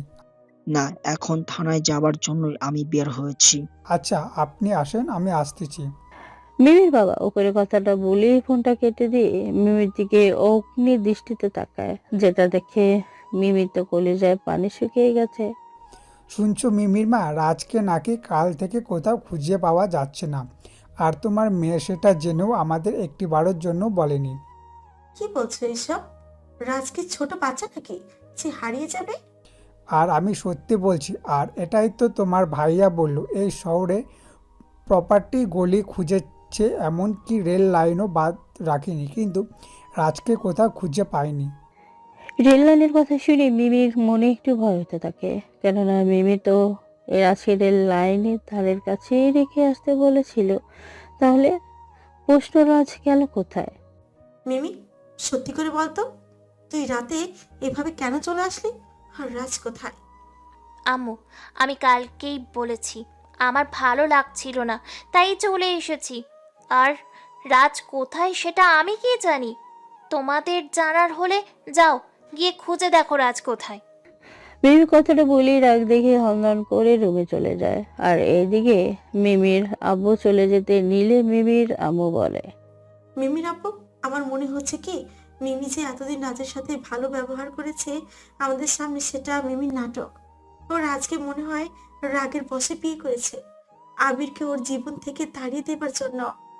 আবিরকে মিমির জীবন থেকে তাড়িয়ে দেওয়ার জন্য রাজ কি সম্পর্ক? সেটাই তো বুঝলাম না। আরে তুমি জানো না, রাজ বলার কারণেই তো আমরা মিমিকে কসম দিয়েছিলাম আবিরকে ভুলে যেতে। আর তা না হলে যেই মেয়ে রাজকে দেখতেই পারতো না, সে কি করে নিজে থেকে রাজকে বিয়ে করলো? কথা তুমি একদম মন্দ বলনি। আমি মিমির ক্লাস পরে নেব, আগে তো রাজকে খুঁজে আসি। ভাই বলল পুলিশ স্টেশনে যাচ্ছে। আচ্ছা যাও, আর কি খবর হয় সেটা আমাকে আবার জানিয়ে দে, কেমন? আচ্ছা ঠিক আছে। মিমির বাবাকে কথাটা বলি সোজা গাড়ি নিয়ে রাজের বাবার কাছে চলে আসে। এদিকে রাজের চিন্তায় রাজের মায়ের খাওয়া দাওয়া বন্ধ। সে সারাক্ষণ শুধু রাজ রাজ করেই যাচ্ছে। রাজের বন্ধু অনেকভাবে সান্ত্বনা দিচ্ছে, তবুও কিছুই শুনছে না। আর মিমির কথা কি বলবো? মিমি তো রাজের জন্য চিন্তা না করে আবিরের সাথে ফোনে চুটিয়ে প্রেম করে বেড়াচ্ছে। দেখতে দেখতে মিমির বাবা রাজের বাবাকে সাথে নিয়ে থানায় চলে আসে। মিমির বাবাকে যেহেতু পুলিশ আগে থেকেই চিনে, তাই কোনো ঝামেলা হলো না, সোজা ডিআইজির কাছে যেতে। দেখেন স্যার, আমার একমাত্র মেয়ে জামাই কাল থেকে নিখোঁজ। সেটা জেনেও কিভাবে শান্তিতে থাকতে পারি? আমি যে তোমাদের কষ্ট বুঝতে পারি না সেটা কিন্তু না। আমিও কোনো ছেলে মেয়ের বাবা, তাই সন্তান হারানোর কষ্ট আমারও হয়। স্যার, আপনি যেভাবে পারেন আমার ছেলেকে খুঁজে বের করেন। ও তো আমাদের না জানিয়ে কোথাও যায় না। আচ্ছা ঠিক আছে, আপনার ছেলের ফটোটা দিন, তাহলে আমাদের তাকে খুঁজতে সুবিধা হবে। ডিআইজির কথা শুনে রাজের বাবা পকেট থেকে রাজের একটা ফুল সাইজ ফটো বের করে দিয়ে বলে, স্যার এই যে নিন, এটাই আমার ছেলের ছবি। দেখি দিন তো আপনার ছেলের ছবিটা, আগে দেখি। ডিআইজি রাজের বাবার হাত থেকে রাজের ছবিটা নিয়ে দেখা মাত্রই হাঁ করে তাকিয়ে থাকে, কেননা রাজের ছবির উপরে থেকে কোনোভাবেই ডিআইজির চোখ সরাতে পারছে না। ডিআইজির এমন অবস্থা দেখে মিমির বাবা বলে, স্যার, আমি একটা জিনিস বুঝলাম না। আপনি রাজের ছবিটা দেখা মাত্রই এমন কারেন্ট শক খাওয়ার মধ্যে হয়ে গেলেন কেন? তোমরা যে ছবিটা দিয়েছো এটাই কি তোমাদের হারানো সেই ছেলে? তোমরা শিওর? আরে এটা কি বলছেন? আমার ছেলের ছবি ছাড়া আমি কার ছবি বার? সেটা ঠিক আছে, কিন্তু ঘটনা তো ঘোটালে হয়ে যাচ্ছে। কেননা তোমরা যার ছবি দিয়েছো সে কোনো সাধারণ মানুষ না। মানে স্যার, আপনি কি বোঝাতে চাচ্ছেন আমার ছেলে কোনো ক্রিমিনাল? আরে না, ইনি হলেন একজন ছদ্মবেশী পুলিশ অফিসার, যে ছদ্মবেশে থেকে বড় বড় কেস সলভ করে। এই অফিসারের নাম হলো রিদাউল হাসান রাজ। নিজের এমন কথা শুনে রাজের বাবা ও শ্বশুর যেন আসমান থেকে পড়ছে। এমন অবস্থা, যারা যেন বিশ্বাস করতেই পারছে না রাজ এত বড় একজন পুলিশ অফিসার। কি বলেন, রাজ এত বড় একজন পুলিশ অফিসার আর আমরা সেটা জানি না? আসলে এতে আপনাদের বা রাজের কোনো দোষ নেই। রাজ যে পুলিশ অফিসার সেটা বাইরে জানানো নিষিদ্ধ ছিল। আর রাজ তো 6 মাস আগে বলেছিল বিয়ে করেছে, আমাকে মেয়ের ছবিও দিয়েছিল। এই যে দেখেন। স্যার, তাহলে রাজ কি কোনো দুশ্মনের হাতে আটকে পড়েছে নাকি আবার? সেটাই তো ভাবতেছি। তবে আমার মনে হয় না রাজকে দুশমন কিছু করতে পারবে। কেননা রাজ নিজে একটা ধারালো ছুরি, যার দুপিঠেই ধার, আসতেও কাটবে যাতেও কাটবে। স্যার, আপনি কিছু একটা করেন। রাজের মা তো খাওয়াই বাদ দিছে ছেলের চিন্তায়। আচ্ছা, আমরা দেখছি। আপনারা বাসায় গিয়ে নাকে তেল দিয়ে ঘুমোন, আপনাদের ছেলে ঘরে ঠিক ফিরে আসবে। স্যার, আপনার কথাই যেন সত্যি হয়। এভাবে আরো কিছু কথা বলে দুজনে বাসা চলে আসে আর মনে মনে সিদ্ধান্ত নেয় রাজ্য পুলিশ সেটা মিমিকে বুঝতে দেবে না। এভাবেই পার হয়ে যায় অনেকটা দিন। এখনো রাজকে খুঁজে পায়নি। এদিকে রাজকে একটা বেডে শুয়ে রাখা হয়েছে, হাতে স্যালাড, মুখে অক্সিজেন মাস্ক। পাশেই দাঁড়িয়ে আছে 4জন ডাক্তারের পোশাক পরা মানুষ। রাজ ধীরে ধীরে চোখ খুলছে, হাত নাড়াচাড়া খুব চেষ্টা করে, কিন্তু হাত নাড়তে পারে না।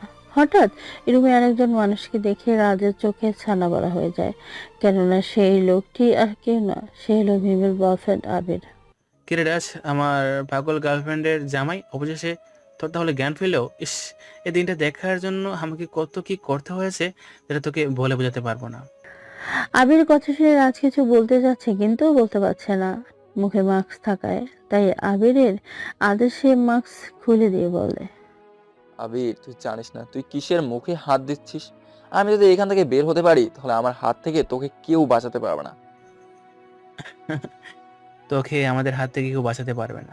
এই যে দেখ, সিরিঞ্জ ভর্তি বাতাস, এটা তোর শরীরে চলা স্যালাইনের সাথে মিশিয়ে দিলেই তোর সব বাহাদুরি শেষ। তার আগে একটা সত্য কথা শোন, তোকে বাদে ফেলার জন্য আমি অনেক কষ্টে মিমির সাথে প্রেম করি। শেষমেশ মিমি সত্যি আমার প্রেমে পড়ে আর আমার কাজটা সহজ হয়ে যায়।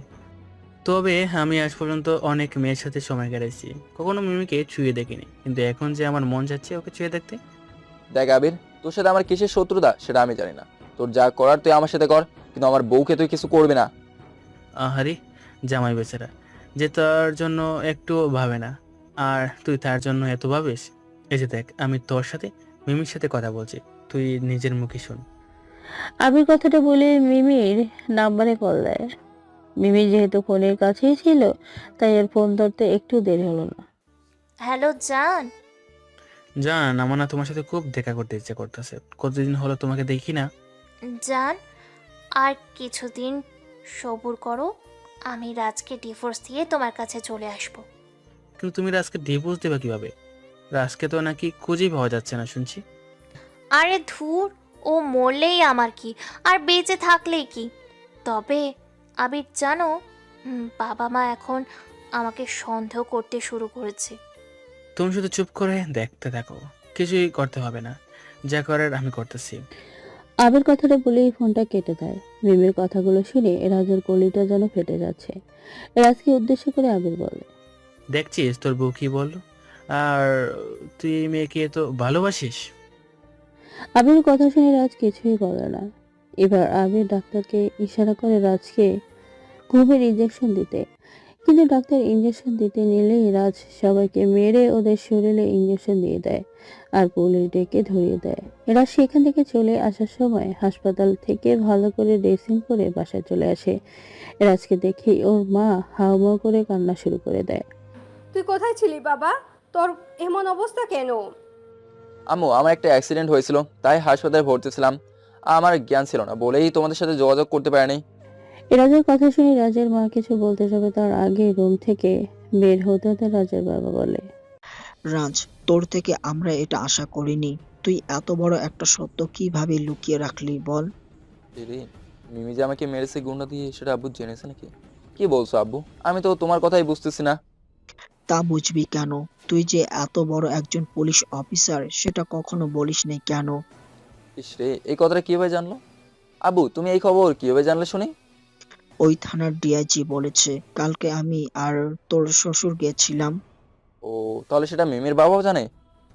জানি, তবে মিমিকে জানাতে নিষেধ করেছি। আমার কেন জানি সন্দেহ হচ্ছে তোর সাথে মিমি শুধু অভিনয় করেছে। রাজ ওর মায়ের কথা শুনে আর চুপ থাকতে পারে না। রাজ প্রথম থেকে সবকিছু ওর মা বাবাকে খুলে বলে। আম্মু, আমি হাজারবার বলেছিলাম ওকে বিয়ে করবো না। ও আমার সাথে প্রতিশোধ নেবার জন্য বিয়ে করতে রাজি হয়েছে। সেদিন তো তোমরা আমার কোনো কথাই শোনো নাই। মিমের মিষ্টি কথায় ভুলে গেছিলা। আমরা বুঝতে পারিনি মিমি তোর সাথে এত কিছু করতে পারে। ওকে নিজের মেয়ে মনে করতাম, আর ও কি না, ছি। রাজ, তুই এই কথাটা তোর শ্বশুরকে বলিস না, তাহলে মিমিকে একদম মেরে ফেলবে।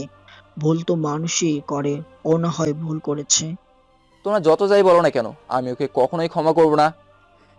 রাজ কথাটা বলেই রুমে চলে যায়। আর এদিকে রাজ বাড়িতে এসেই সেই খবরটা মিমির বাবা মাকে জানিয়ে দেয়। এই রাজের বাবা এখন কেন জানি মিমি আবিরের থেকে রাজকে নিয়েই বেশি ভাবে। এই রাজের কেয়ারগুলো যেন সব সময় মিমিকে ভাবার রাজের ব্যাপারে। মিমির আম্মু জানো রাজ আজকে বাড়িতে এসেছে। ওর নাকি অ্যাক্সিডেন্ট হয়েছিল, তাই হাসপাতালে ভর্তি ছিল। যাক, আল্লাহর কাছে লাখো শুক্রিয়া যে আল্লাহ রাজকে আবার আমাদের মাঝে ফিরিয়ে দিছে। তোমার মেয়ে কোথায়? ওকে ডাকো, ওর ক্লাস আজকে নিয়ে ছাড়বো। আজ্ঞা, ছোট মানুষ তেমন বোঝে না। ছোট মানুষ বলি তো আজকে এই দশা। যদি আগেই শাসন করতাম তাহলে এই দিন দেখতে হতো না। এভাবেই দেখতে দেখতে আজকের দিনটি পেরিয়ে যায়। রাত হয়ে যায়।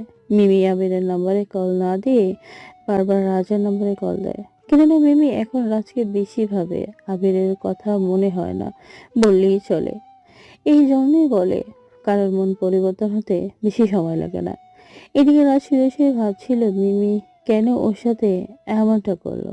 ঠিক তখনই মিমির নাম্বার থেকে কল আসে, কিন্তু রাজ রিসিভ না করে ফোন বন্ধ করে রাখে।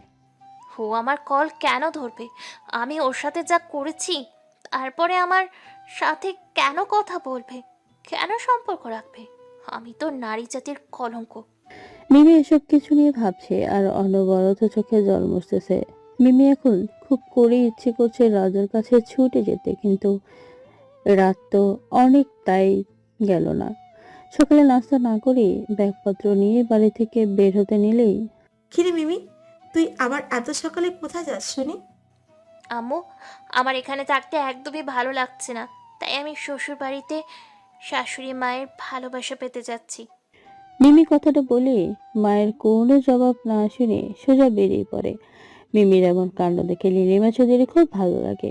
মিমির মা ফোন করে সবটা রাজের বাবা মাকে বলে দেয়। বেলা বাজে 9টা। রাজ এখনো ঘুম থেকে ওঠেনি। তার আগে রাজের বুকের উপরে এসে মিমি শুয়ে পড়ে। রাজের ঘুম ভাঙতেই মিমিকে দেখতে পায়। সঙ্গে সঙ্গে একটা ঝটকা দিয়ে মিমিকে ফেলে দেয়। রাজের এমন কাণ্ডটা দেখে মিম তো পুরাই অবাক। ভালোই ভালোই চলে যা। তোকে যদি আমার সামনে দেখি তাহলে কিন্তু আমি কাঁচায় চিবিয়ে খাবো। তুমি যদি আমাকে ছুরি দিয়ে কেটে পিস পিস করে কড়াইয়ের মাঝে তেল দিয়ে ভাজিও করো, তবুও আমি তোমায় ছেড়ে যাব না, তো যাবই না। তোরে কুপিয়ে মারলেও আমার মন শান্তি হবে না। দূর হ আমার চোখের সামনে থেকে। মিমি দৌড়ে এসে রাজের পা জড়িয়ে ধরে কান্নায় ভেঙে পড়ে। এরা সেখানে আর না দাঁড়িয়ে সোজা নিচে চলে যায়। আর মিমিও সেখানে না দাঁড়িয়ে সোজা চোখ মুছে নিচে চলে আসে। নাস্তা করার সময় রাজ আগে খেয়ে চলে আসে। এভাবে দেখতে দেখতে রাত নেমে আসে। মিমি রাতে বিছানায় শুয়ে যাবে ঠিক তখনই দেখ মিমি, তোকে যদি আমার খাটের উপরে দেখি তাহলে আমি কিন্তু তোকে জবাই করে ফেলবো, বুঝছিস? তুমি মারো কাটো যা করো, আমি তোমাকে ছেড়ে যাচ্ছি না। আমি তো তোমার সাথেই থাকবো। দেখ, আমার এত আদিক খেতে ভালো লাগে না, যা নিচে গিয়ে ঘুমা। দেখ ফ্লোরে কত আরামে ঘুমানো যায়। আমি তোমার সাথে খাটের ওপর একটু ঘুমাই না?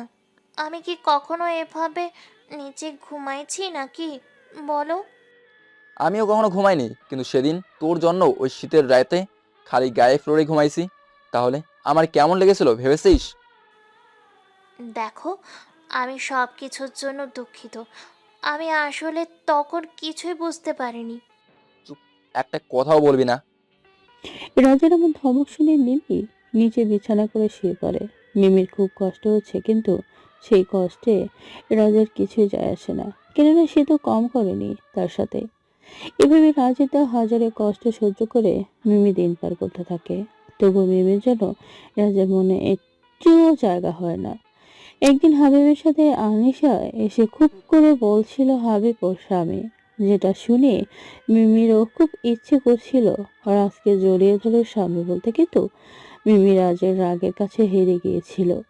মিমি মন খারাপ করে চলে যেতে নিলেই রাজ মিমির হাত ধরে টান দিয়ে বুকের মাঝে শক্ত করে জড়িয়ে ধরে, কেননা মেয়েটাকে অনেক কষ্ট দিয়েছে, তাই আর কষ্ট দিতে চায় না। মেয়েরা হলো ফুলের মতো, একটু আঘাত পেলে চুপসে যায়। আমি কখনো ভাবিনি তুমি এইভাবে আমাকে আপন করে নিবে। খুব বেশি ভালোবাসি তোমাকে। আমাকে ভালোবাসতে হবে না, তুমি যাও গিয়ে আবিরকে ভালোবাসো। কুত্তা, আমি বলছি না আমি শুধু তোমাকে ভালোবাসি? এই বুকে তুমি ছাড়া কেউ নেই। আমি তোমারই আছি আর তোমারই থাকবো। মিমি রাজের বুকে কিল ঘুষি দিতে দিতে উপরে কথাটা বলে। এভাবেই হাজারো খুনসুটির মাঝে দিয়ে কাটতে থাকে ওদের দিন। কষ্টের পরে সুখ আসলে সেটা আসলেই খুব মজবুত হয়। এই গল্পের রীতি এখানেই জানলাম, কে প্রতিশোধের নেশায় কারোর সাথে এমন করিয়েন না, কেননা অহংকার মানুষকে ধ্বংস করে দেয়।